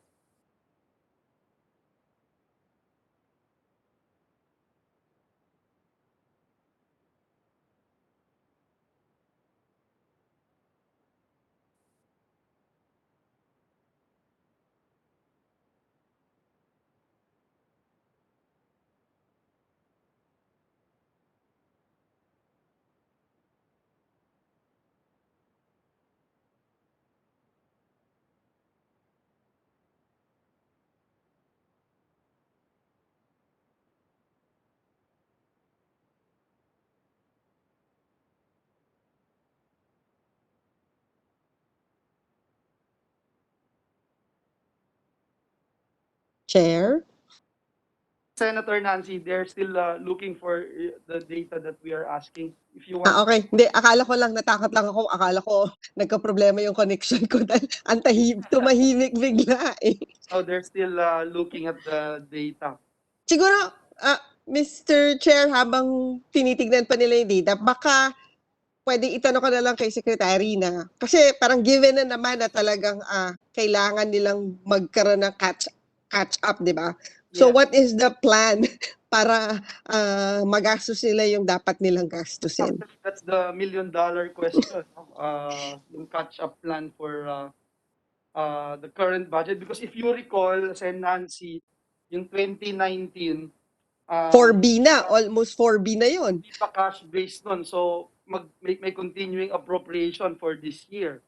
So with the continuing appropriation plus the budget for this year, hindi natin alam kung and then we also later on I will ask the questions about the Bayanihan funding. So importante malaman natin yung capacity of TESDA to utilize these funds. Secretary, you're ready? Yes, Your Honor. Yes, Secretary, please proceed. Well, our data shows that our unobligated allotment for 2019, at balance of 2019 unobligated allotment is 687,057 687,057,057 pesos, Your Honor. That's 687 million 2019 po yan. Yes, Your Honor. Yan yung unobligated. And we have a catch-up plan for this. Actually, this Kasi continuing appropriations po no? Yes, Your Honor. This is a continuing appropriation. Ano po yung catch-up plan? Sorry, yun yung tinatanong din ni Sen Nancy. Yes, Your Honor. We have a catch-up plan.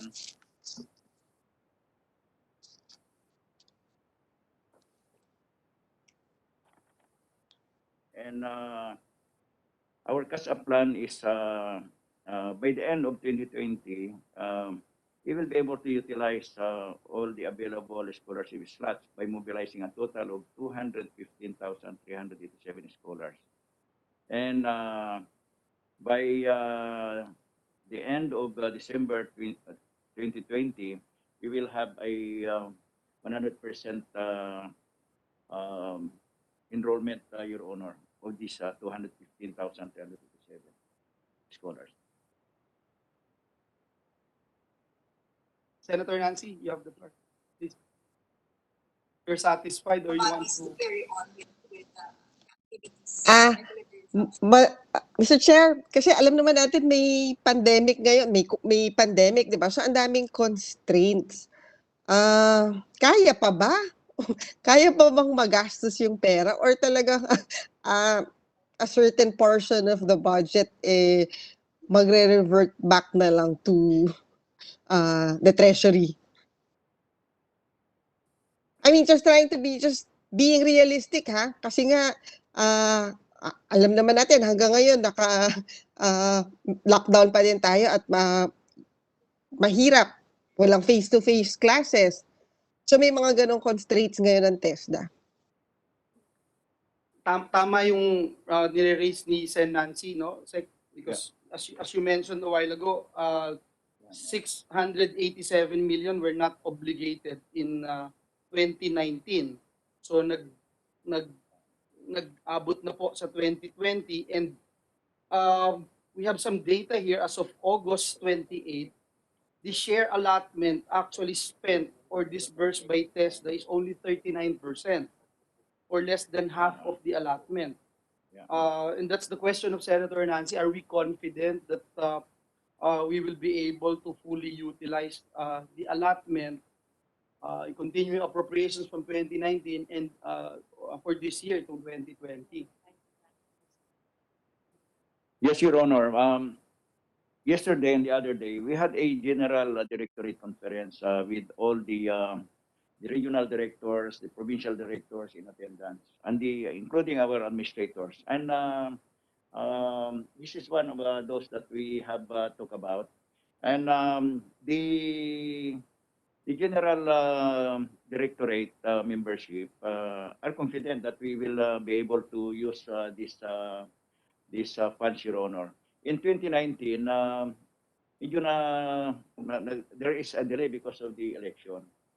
And then in 2020, again, there is a slowdown in the utilization of the funds because of the COVID pandemic. But we are confident that we can use these funds para sa ating mga kababayan, Your Honor. Ang daming nangangailangan ng training, Your Honor. And yung ating kinakailangan kasi rito, pag nagkaroon ng lifting or the improvement ng ating community quarantine, then we can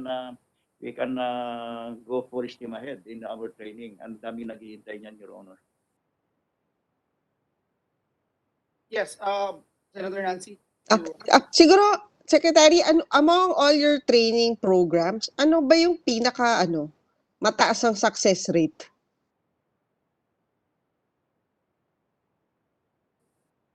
The sector, Your Honor, that has a very good success rate, Your Honor, is construction, and then we have the IT, VPN, and then but we made agriculture as a priority, Your Honor, because of the food sufficiency that we need during this time. And now it's becoming it's helping a lot in our kababayan, this agriculture training, agri-fisheries, and agri-farming.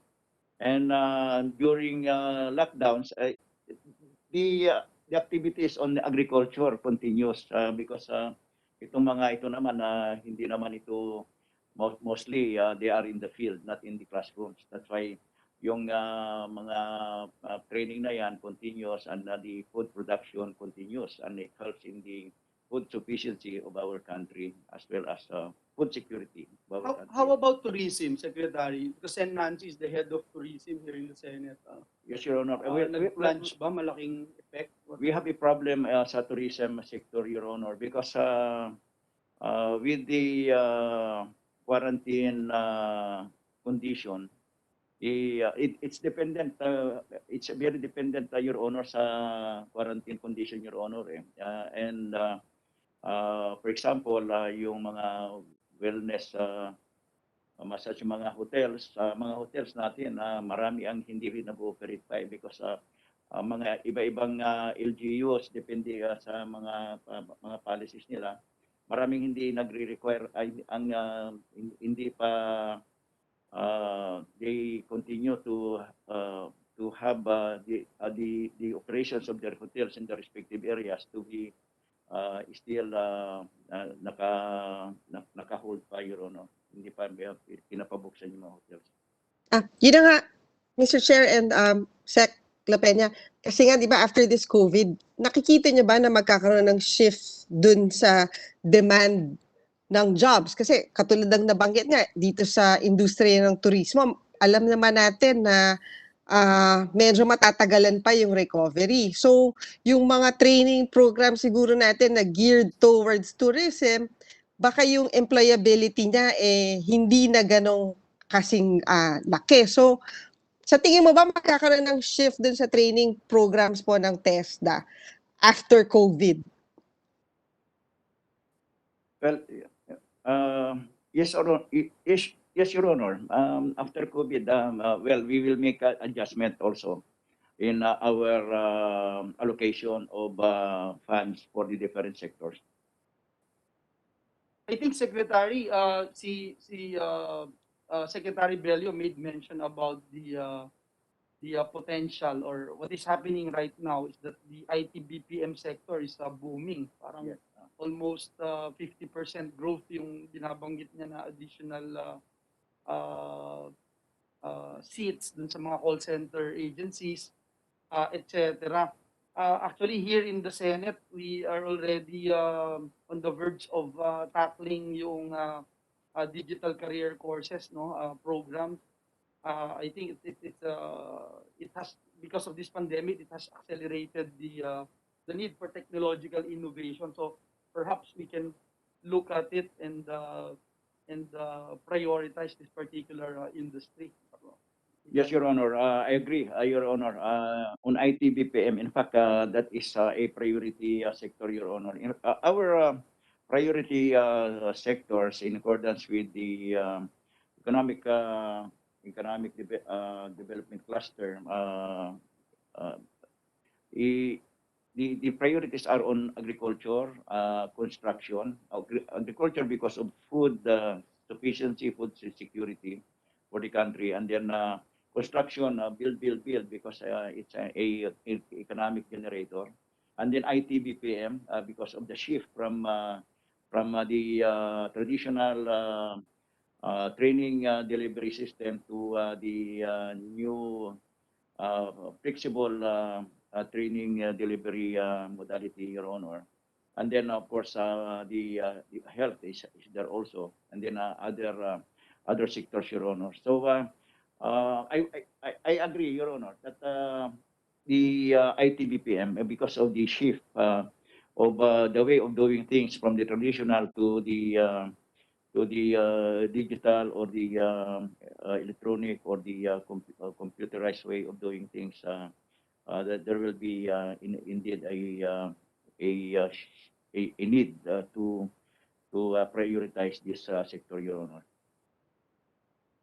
Thank you. Mr. Chair, thank you. Yun na lang muna. Salamat. Oh, okay. Senator Binay, thank you very much for your question. We have Senator Frank Leon around.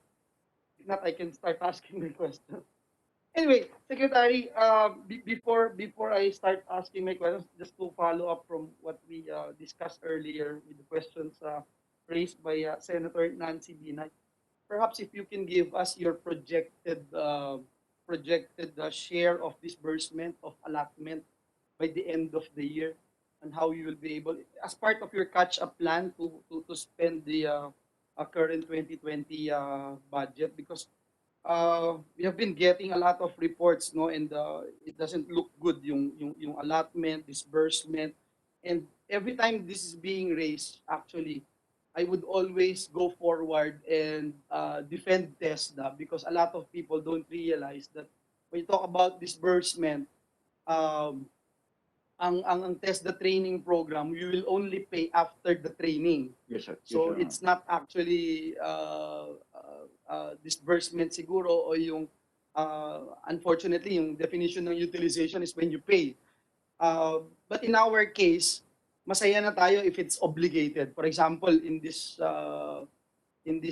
months to come, the Bayanihan 2, which is already a law, allotted additional funding for TESDA. And we thank our colleagues here in the Senate who supported us.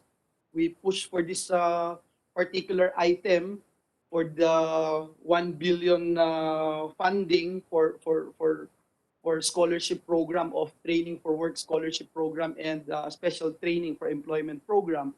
However, Mr. Secretary, yun yung talagang dilema lagi ng mga kasamahan din natin dito sa Senado, na magagawa ba yan, may execute ba yan, magagamit ba yan, no? So let's be practical. For example, with this 1 billion additional funding for Bayanihan to, may strategy na ho ba tayo? Because I'm sure the funding, as the law states, until December of 2020.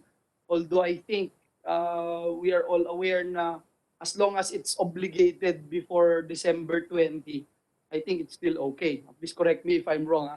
But I think that would be okay. But still, iba pa rin yung ma-obligate dapat eh, no? And yung records natin for the past few months, medyo mababa po yung obligation rate. So yun na rin yung tinitignan natin, and we are here to help. So can you give us a the strategy of TESDA on how we'll be able to spend all this, Secretary? Thank you.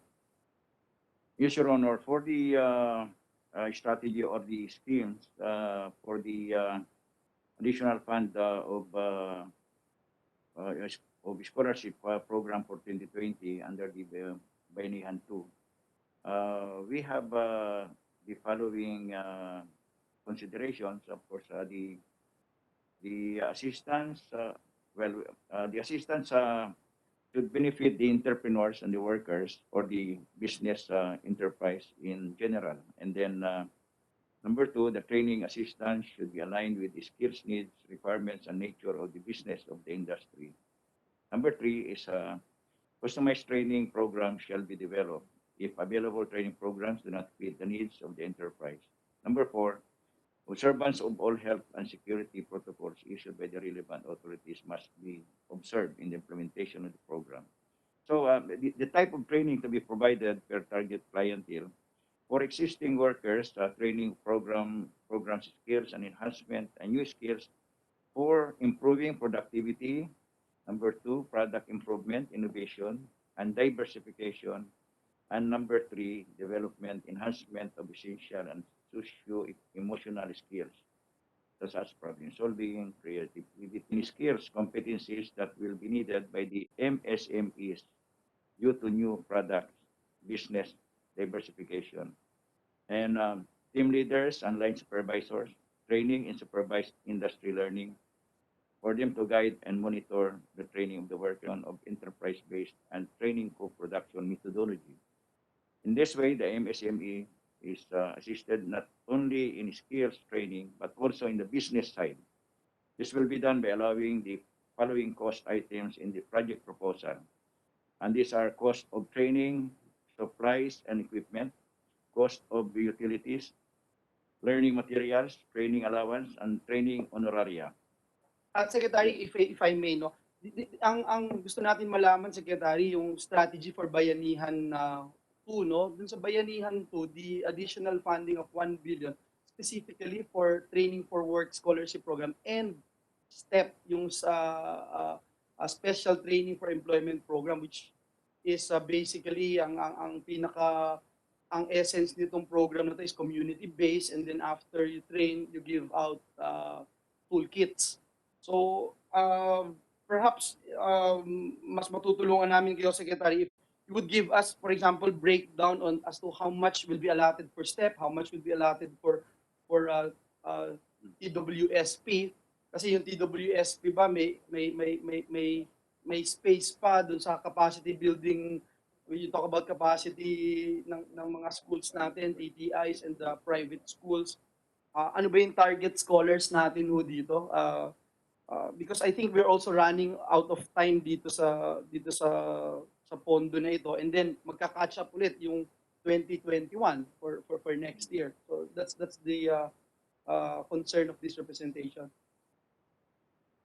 Yes, Your Honor. Well, our distribution for the allocation, proposed distribution or the allocation for the implementation of Bayanihan to the 1 billion pesos that will go to TESDA is, well, we intend to, well, the plan is for agri-fisheries, agro-industrial, and agribusiness. We will have 300 million for that sector. And for construction, we will have 300 million. For manufacturing, we will have 200 million. Health, wellness, and other services, 100 million. And then we have other sectors, 100 million, total of 1 billion, Your Honor.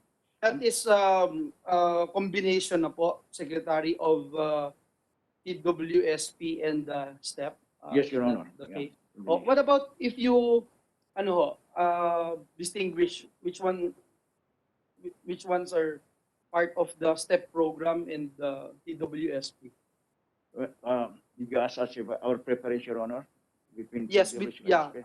dun ho sa 1 billion, how much will go to TWSP and how much will go to STEP? I actually have here, just confirm it, 400 million will go to TWSP and 600 million to STEP. Yes, Your Honor, and it will be distributed proportionately. Your On Honor. this But, particular, as you mentioned, the sectors kanina. yes, Your Honor. Oo. But if we can have it all in TWSP, Your Honor, it will be more convenient, Your Honor. Yes, yun din yung question ko, Secretary, kasi with the TWSP, you are supposed to train whether through our TESDA training institutes or private institutions, no? Both. Yes, Your Honor. Right now, I'm not sure if we are allowed to the capacity to train right now in our TTIs and the private institutions. Do they have the figures right now? Kasi ang worry ko lang, Secretary, if we'll not be able to accommodate them in our schools, especially right now, may question of the capacity of our schools, of our TTIs, of our private institutions.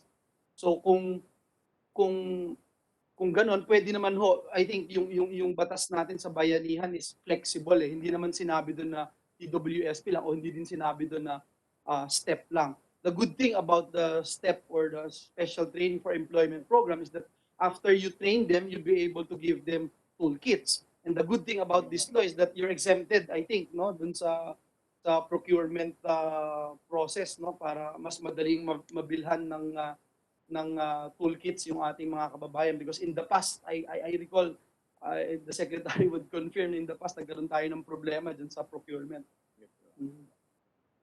Sige, Secretary.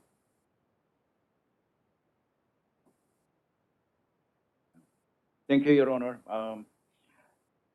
On the capability or the absorptive capacity, Your Honor, of our TTIs and our TBIs, for TTIs, Your Honor, we have the absorptive capacity of our TTIs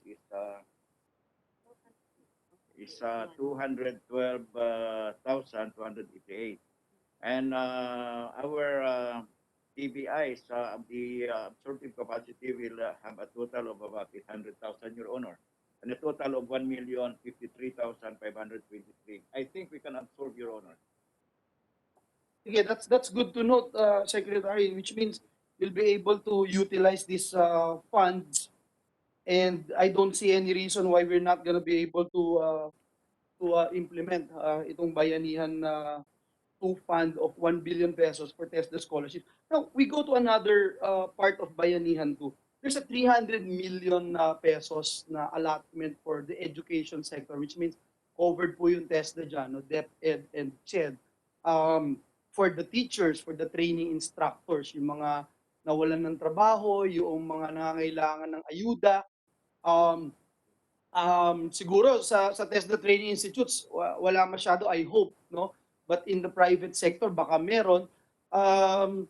Nag-uusap na ho ba kayo ng CHED at DepEd tungkol dito sa pondo na ito and how you're going to utilize this to help our teachers and the training instructors?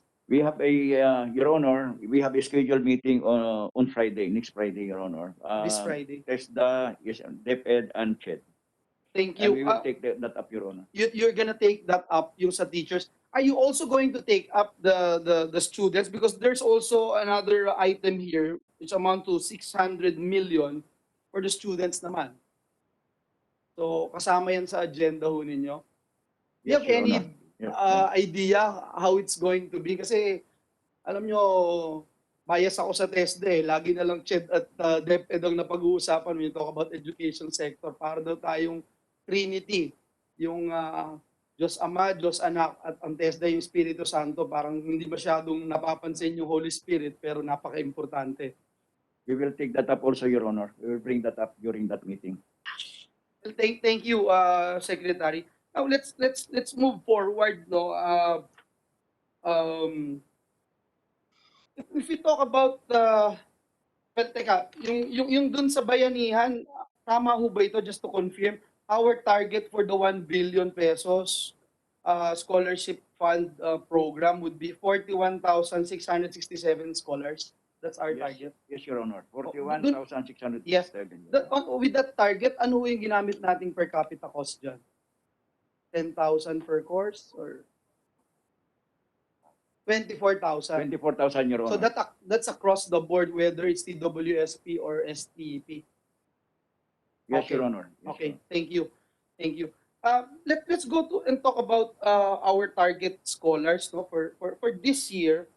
May we know how many TESDA scholars are actually enrolled today?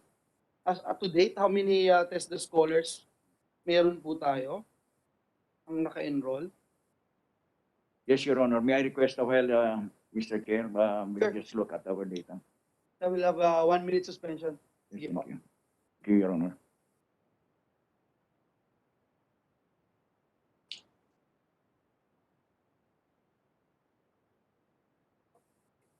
It's in your power. The hearing is hereby resumed. In slide 7 of your PowerPoint presentation, there, if we can show it. Slide 7 of your PowerPoint presentation, I'm looking at 2020 enrolled. Ang nakalagay po dito, 12,393 enrolled. Namely from UACTEA, 4,786 from STEP, from PESFA, 1,349, from TWSP, 6,241. That's a total of 12,393 enrolled, and you have a total of 1,405 graduates. Now, binabangga ko dun sa target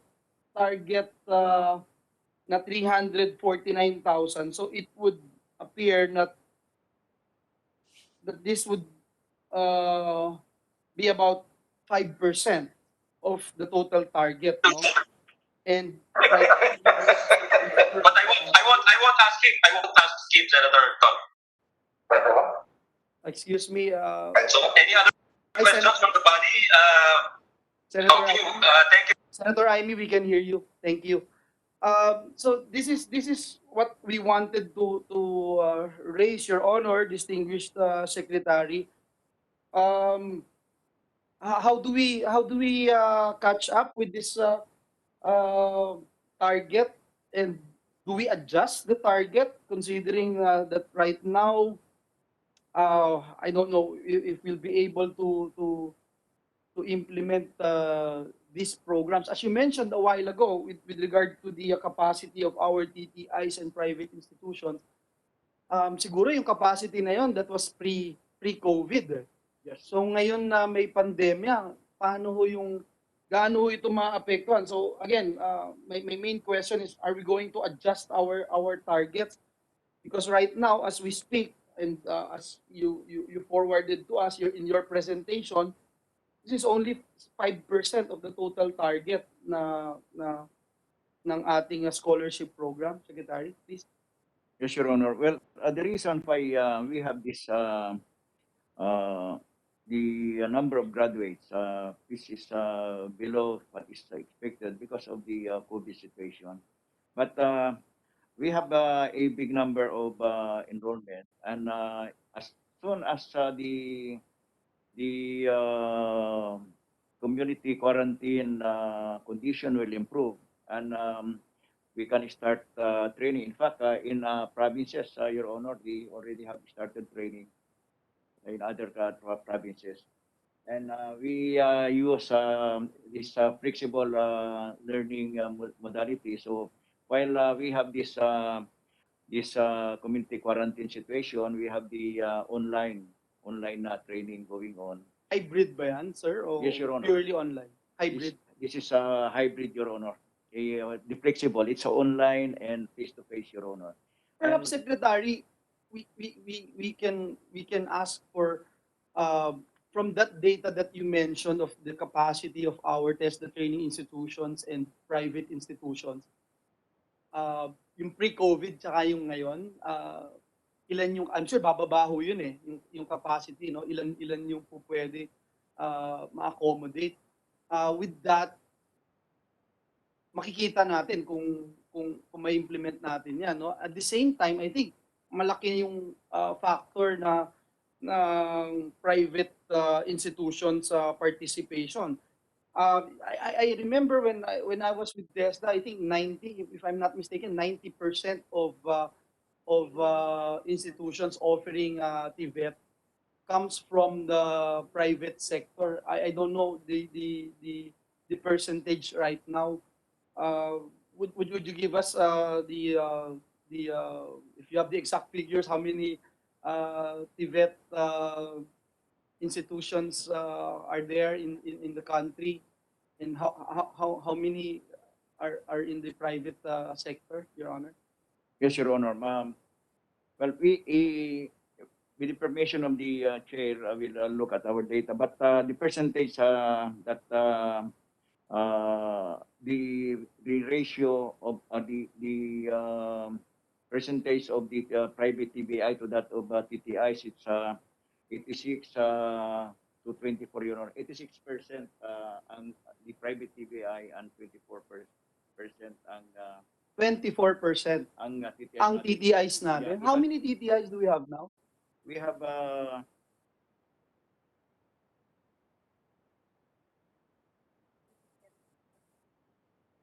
we have now 187, Your Honor. 187. Oh, that's Yes, Your ano. Honor. Yeah, we have improved on the TTIs because we have established the provincial training centers. Extension so siguro. No, Your Honor, new. And these are the provinces that did not have provincial training centers in the past, Your Honor. Okay. Yeah, I have another issue with that later. I will try to raise that because a lot of congressmen and some of our colleagues are interested about establishment of TESDA training centers. But before we move forward with the scholarship, itong data that is in your PowerPoint presentation, you confirm this 12,393 ang enrolled as of today, itong scholars po natin, o baka naman nag-improve na? Well, that is as of August. This Your is Honor. August. Yeah. Oh, again, 5% po ito, Secretary, kaya medyo nakaka-worry po kung 5% August, September na ho ngayon. So we hope na we'll be able to, and perhaps if you can give us your strategy na by the end of the year, how many scholars do we envision? Kasi baka we will not be able to reach the target of 349,011, no? Yes, Your Honor. We will submit our catch-up plan, Just Your in Honor. case na mag-adjust po kayo ng target, we just wanted to know, Yes, Secretary, Your Honor. please. With regard to the distribution of scholarship funds between private and public TVET providers, paano ho ang ano nito? Kasi binanggit niyo ho kanina 24%, if I'm not mistaken, 24% yung TTIs. Tama po ba? Tapos yung private is medyo mababa na ngayon. Ibig sabihin lumaki yung TTIs natin. Yes, Your Honor. When it comes to scholarship funding, do we share the same percentage as to the number of TechVoc institutions? It's allocated, Your Honor, on well, the percentage, the allocation follows that percentage more or less, Your Honor, and the TTIs I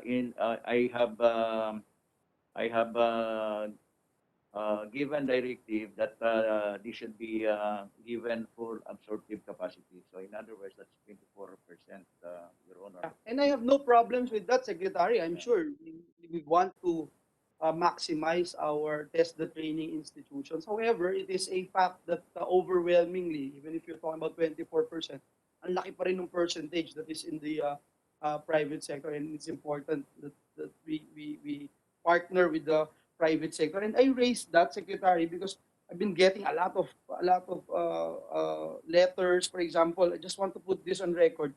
Private Technical Vocational Institute of Davao Oriental, appealing for genuine public-private partnership. In fact, they were saying that they got a chance to meet with you, Secretary, but then after meeting with you, yung napag-usapan nyo daw po, when they asked the provincial office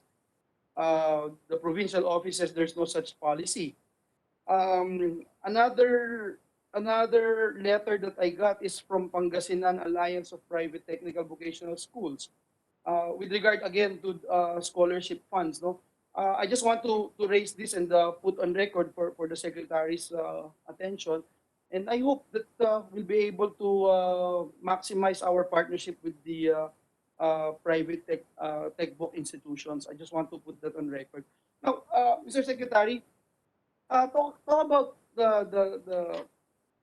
the cycle for payments naman. Meron din kasing sulat sa atin from Paheti Tarlac naman with regard to reimbursement of scholarship fees and training providers. Perhaps if you could talk about it, yung cycle, yung time for payment, may we know, Secretary? But the payment of TVIs for the trainings that they have conducted, Your Honor, I expect that they are supposed to be paid immediately after the completion of the training, Your Honor. And in fact, this is an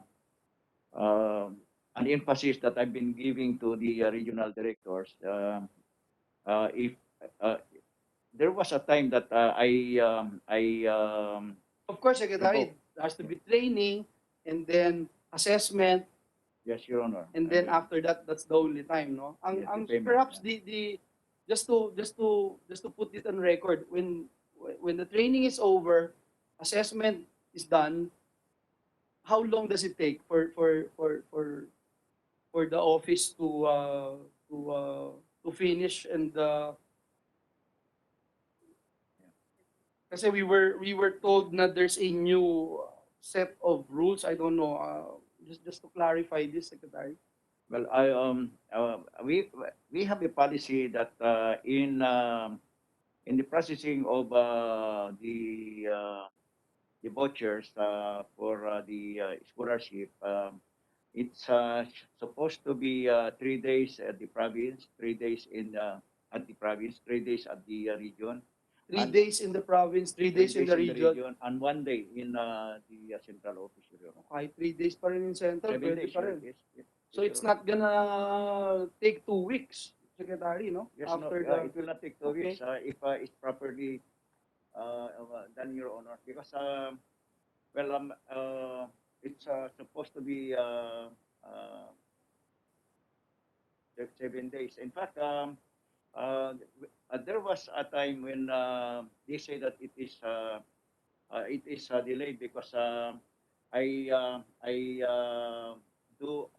revoked the signing authority of the regional directors on the regional directors have the authority now, no? yes, But decentralized, kumbaga. Yes, Your Honor, I decentralized it already so that the processing at the central office will be minus the time already, Your Honor, in the processing cycle. That's good to hear, Secretary. So I hope yung mga nanonood ho sa atin, especially yung mga nagsusulat ho sa atin, na-clarify po yan and will uh, uh, ask for your attention if ever na may mga ganito po ulit, Secretary. Anyway, Your Honor, may I just add Yes, please. an information, Your Honor, because that was before the COVID situation, Your Honor, and when we had this crisis, the COVID situation, we have made some issuances that will assist the TBIs, and we have issued a TESDA circular that 15% of the training cost, if at least training induction program has been done, and then prorated payment between 15% to 80% proportionate to the accomplishment. And then if they have an 80% completion, then they are paid 100%. In a way, that's to help our partners, the private TBIs, Your Honor. Thank you. At least na-clarify niyo po, Secretary, no? Now, let's go to the Tulong Trabaho Act. We passed it last Congress. Unfortunately, last year, it wasn't part of the NEP. And so we worked hard for the funding of the Tulong Trabaho Fund. After we worked hard for the funding, tinanggal naman po, inalis naman po for this year, no? And so the reason why I was looking for it since the submission of the NEP here in Congress is because I'm very excited about this particular law, no? We know, Secretary, when you plan to issue the operational guidelines or if you have it now, to complement the provisions of the IRR of the Tulong Trabaho Law. And let me put this on record. I was listening attentively to the DG Bertis a while ago. I think this is the best vehicle for the enterprise-based training program. And I hope that we'll be able to capitalize on this particular measure. Please, Secretary. Yes, Your Honor. We will continue to capitalize with the industry-based training.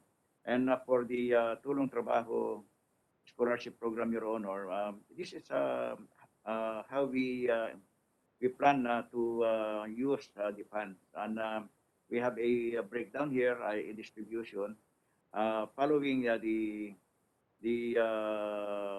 sectoral percentage allocation. So there will be an amount of 295,365,000 for agri-fisheries, agri-business, agri-related activities. And then for construction, we will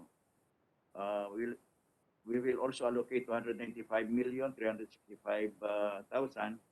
And then for IT BPM, it will be 196,910. 196,000 and 196,910,000. And for health, wellness, and other services, it will be 98,455,000, and other services, 98,455,000, a total of 984,550, and then with an administrative cost of 30,450, it will be a total of 1.015 billion, Your Honor. So that's the breakdown, no, of the tulong Yes, Your trabaho fund. Yeah, that's Secretary, I asked for the operational guidelines, and in fact, we asked your office about this, and I'm not sure if this is um, updated. What we got is for existing workers only. I hope that we are not only targeting existing workers because right now, in the midst of this pandemic, ang dami yung nawalan ng trabaho, and I think it is relevant to the needs of uh, employment seekers, those who need to go back, for example, to their jobs, and those who decided to pursue entrepreneurship, pwede rin po ito. I hope meron na pong ganun. Kasi yung nakuha po namin is for existing workers only. Baka pwedeng kahit pa-submit na lang po due to para mas mapabilis po natin. Yes, Your Honor. For 2021, Your Honor, this scholarship program, the Tulong Trabaho, shall be used to address the upskilling and retraining of workers, supervisors, entrepreneurs, and business operators of MSMEs who are badly affected by the global health crisis and economic slowdown. Secretary, siguro yun na lang po, yung hindi lang sa existing workers, makuha lang po namin. At the same time, we wanted to ask about, we've been asking DOLE and other agencies of the government with respect to the importance of our employment integration, our employment recovery program. Have you done any coordination with DOLE para ma-pinpoint po natin yung talent and with regard to the skills mapping ng mga na-displaced locally and OFWs? I'm sure this is very close to the heart of our DDG Bertis, yung mga na-displaced na OFWs. Para alam lang po natin, may ganun na po ba tayo? Yes, Your Honor, we have been coordinating with DOLE in as far as our OFWs are concerned. In fact, we have we have the data on this, and this is under the So meron na po tayong mapping, ang profiling, and nitong mga kababayan po natin. Ano na po yan? Iwalay yung OFWs being local. Yes, Your Honor, we have yung data na yan, and it is with the Deputy Director General for Partnership and Okay, and with regard to that, how much or how many are we allotting for the displaced workers locally and OFWs for our 2021 program, scholarship program? May I request a time, Your Honor? Please, DDG.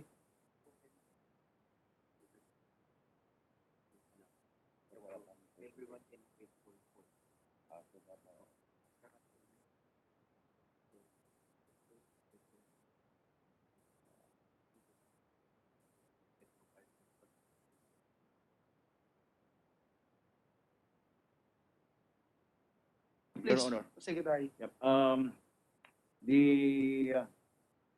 The report I received is that we don't have yet the percentage the distribution of the funds that will be allocated for the OFW, but we have the coordination, the monitoring. We have the special desk.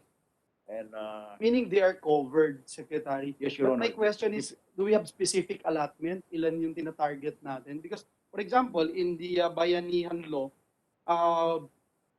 yung pong 1 billion is exclusively for scholarship of displaced workers or returning OFWs. Yes, Your Honor. That we don't have the specific percentage allocation yet, Your Honor, but the profiling, the coordination of the number of OFWs that are arriving, we are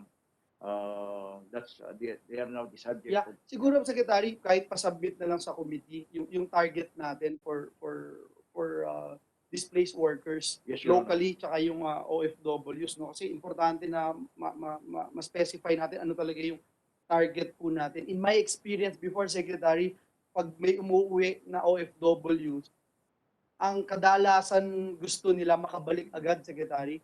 Hindi po yung makapag-aral at mabigyan ng scholarship program. Unfortunately, no, yun yung experience ko dati. I don't know right now kung ganun pa rin yung trend na pag-uwi nila, ang gusto nila is makabalik agad. Yung percentage is very low. So may we know right now kung tumaas na po ito, yung bumalik, wanted to retool, and yung reskilling program ng gobyerno samahan, lumaki na ho ba ito or still roughly the same? Well, for this, Your Honor, for this pandemic period, and those that concerns our overseas Filipino workers, our target, our expected magnitude, the number of OFWs that will avail of the scholarship funds is 150,000, and that will the funds that will be allocated. It's all in all, Secretary, yung 2021 budget po ba yan or all in all including the Bayanihan too? It is for the 2021 budget. For the 2021. So hindi ko kasama dyan on top of that figures the Bayanihan too. Yes, Your Honor. Okay. Sige po. Thank you.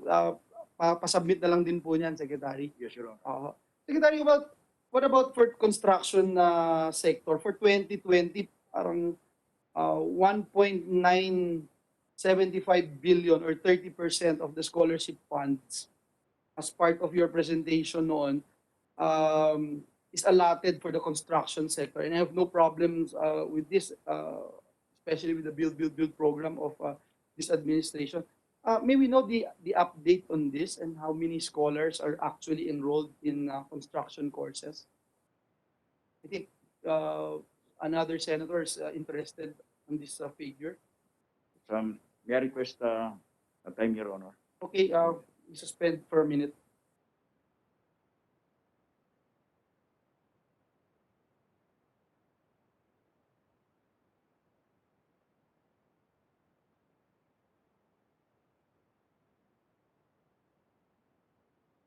Call of nature break muna, sir. Yes, Your Honor.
Resumed. We have a pending question on the program of TESDA for scholarship in the construction sector. I think the good secretary is ready to respond. Please, Secretary. Yes, Your Honor. For 2020, our data shows that we have a total allocation for construction of 1.9 billion with 82,296 slots. And as of September 16, 2020, the total enrollment is 16,172 or 20% utilization rate, worth 388 million, Your Honor. Okay, Secretary, but and you are coordinating your programs with DPWH and DOLE to help transition test the graduates to labor-intensive priority projects such as the Build program. Yes, Your Honor. With the DPWH, Your Honor, we have a memorandum agreement, which we call project-based on-site training, Your Honor. And we join hands in training using their equipment, while on the trainers, it is TESDA, Your Honor. No, I hope we capitalize on that, Secretary, because I was looking at the data. The 2018 naman to, yung estimated employment ng construction sector is mababa compared to other sectors kasi 76%, yung other sectors 80%. So I hope meron po tayong ganung pag-uusap with the DPWH. Anyway, last point, Secretary, that I'd like to raise in this budget hearing. Yung pong establishment of TESDA Training Center. And I think it's important to discuss this particular issue because right now, being the chair of a Committee on Higher and Technical Education here in the Senate, we have here with us 45 pending House bills and 16 pending Senate bills seeking to establish TESDA training and assessment centers. May we know from the good secretary the overall policy of TESDA with regard to creation of TESDA training and assessment centers? Because if I recall and looking at the data, the last time we passed a measure establishing a TESDA training and the assessment center was in May 2016, Your Honor. That was the last time. And perhaps it's a good thing to raise right now. Why is this so? And but still, at this point in time, we have 45 pending House bills and 16 Senate bills establishing TESDA training and assessment centers. What is your take on this, Secretary? Your Honor, Mr. Chair, the number of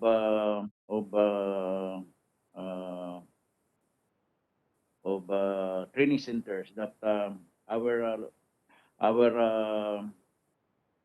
congressmen would like to establish in the respective localities is a manifestation that there's really a need of training centers. But in the law, that is the law, Your Honor, at the municipal level, these are supposed to be devolved to the municipal government. What we are doing at present is on the level of the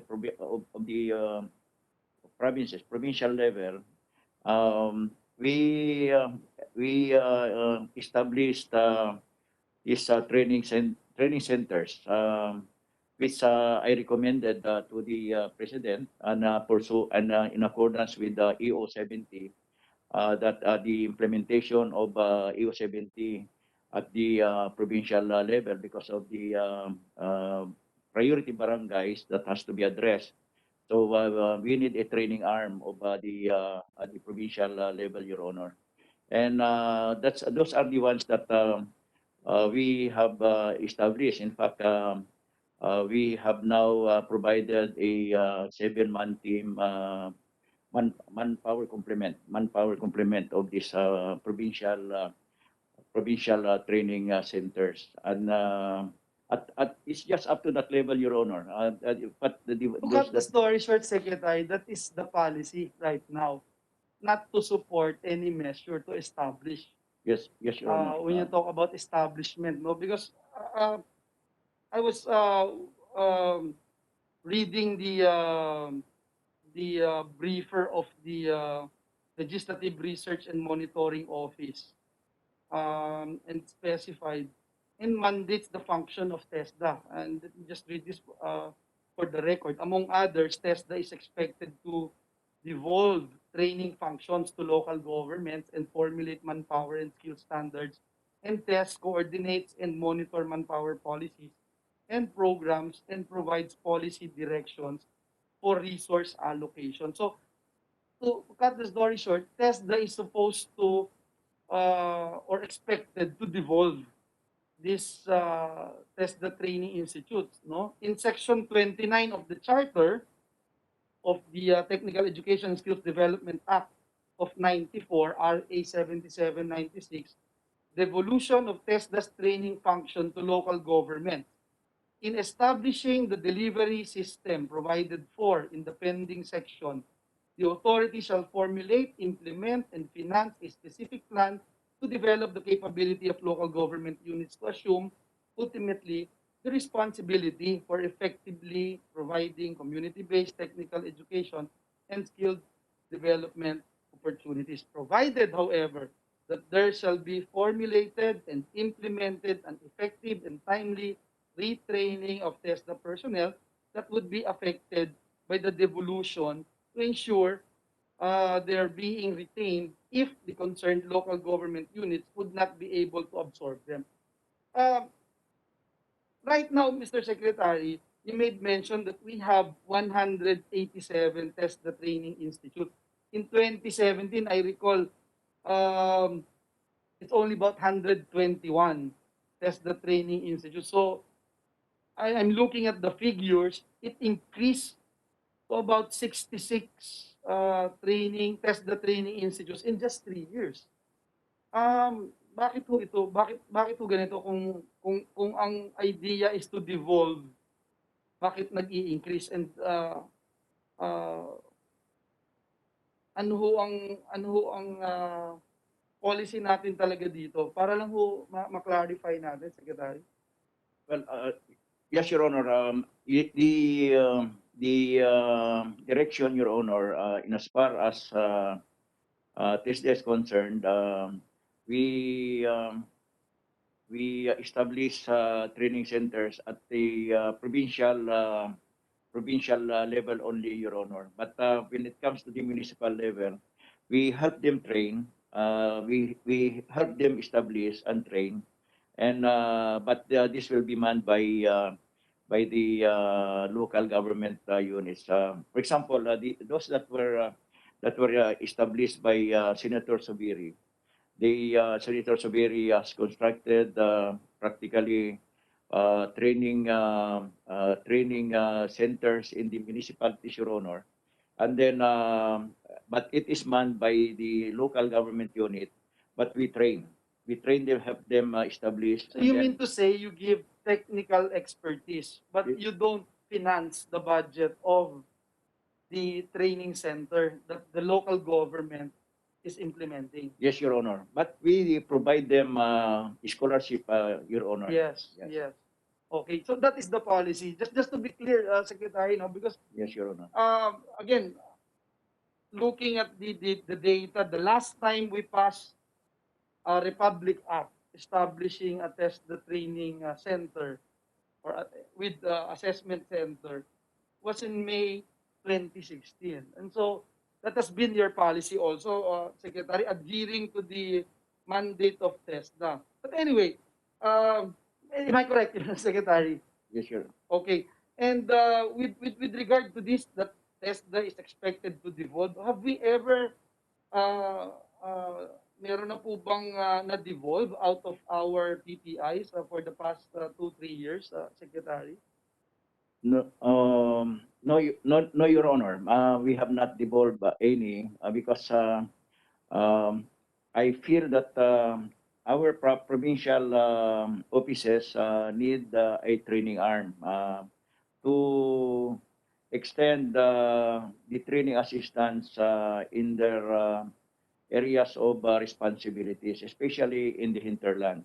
And in accordance with the mandate that is given us as per Executive Order 70, creating the National Task Force and to end the local communist armed conflict. And in the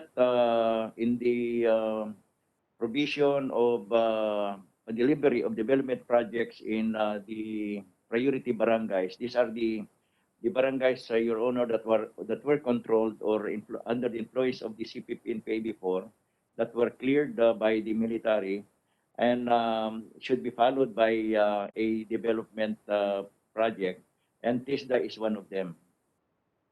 In that cluster of agencies that have to deliver those development projects. For example, our basic delivery of training assistance is our template there is a agricultural crop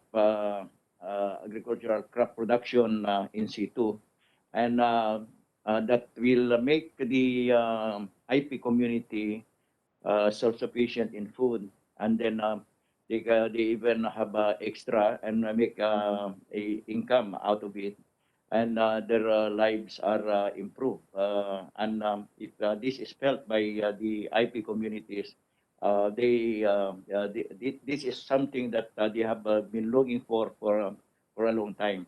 But this cannot be done by others except for those in government, because you have to go up the mountains, and the area is not easy to access. But we do it, Your Honor, because we are part of the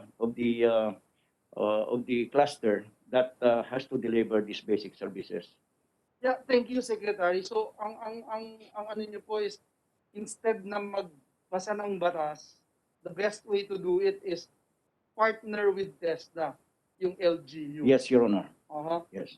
Yun ho, gaya ho ng ang isang magandang model nga po, yung ginawa ni Senator Senator Meg Saviri, Your Subiri, no? Yeah, yes, Your Honor. At least gusto lang natin ma-clarify po yun. Kasi kung if we are to pass all these measures, this is additional 45, and then there's 16 here in the Senate. Di ko alam kung ano yung pareho dito.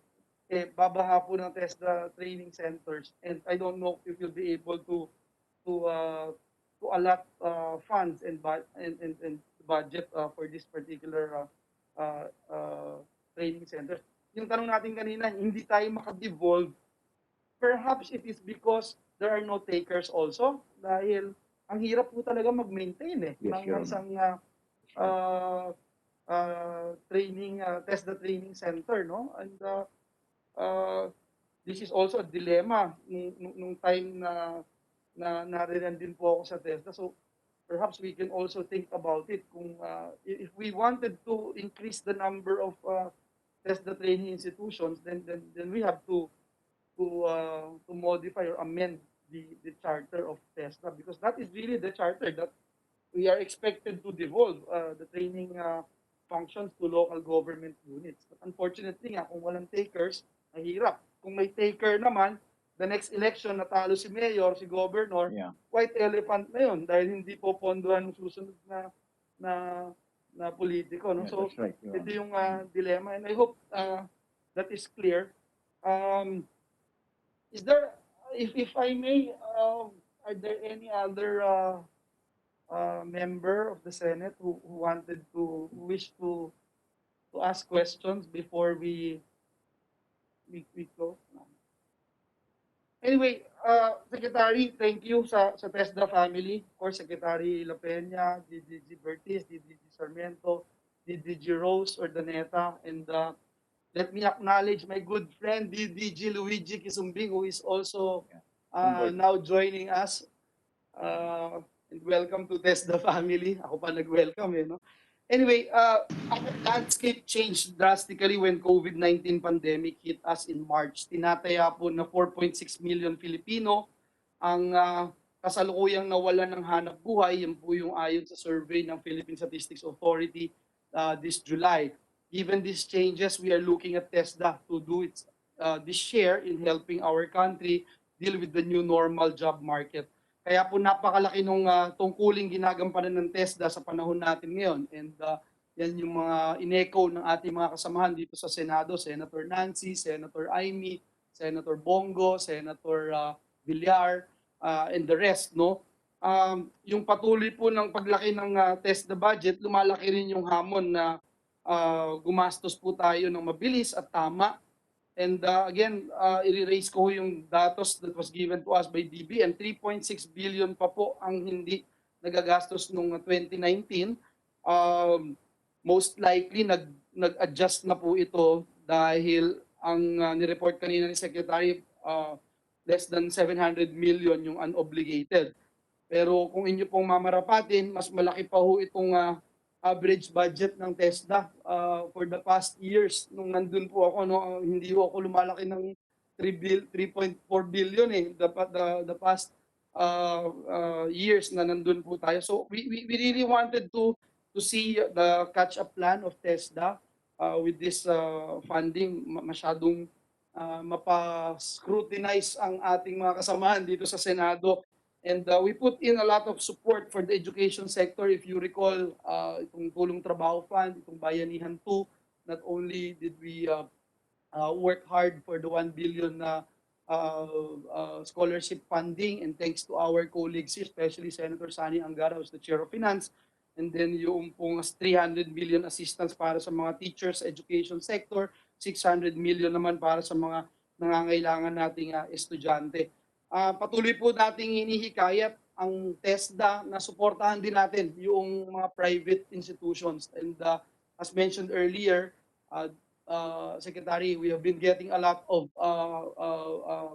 letters from the different TVET private organizations. And umasa ho kayo dun sa mga nanonood sa atin sa Facebook, sa YouTube, na binring up po natin ito kay Secretary La Peña, and he committed to look into this.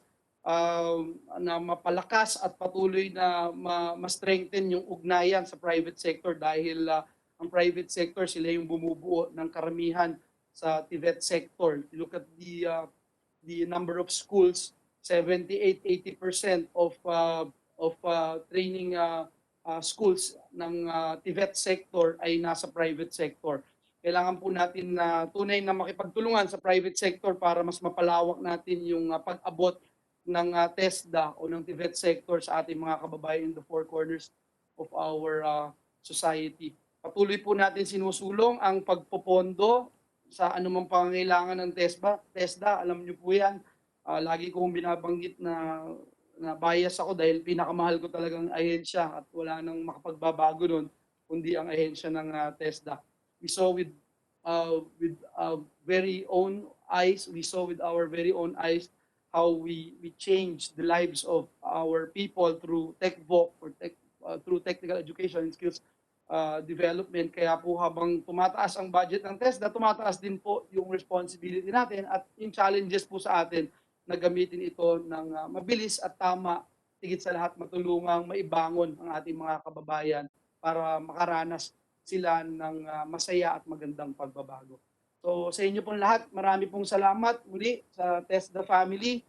We now declare na yung budget of PSED and TESDA is deemed submitted for plenary action subject to today's discussion and submission of documents requested not only by this representation but also with our colleagues. Sa inyo po lahat, maraming salamat at muli magandang hapon.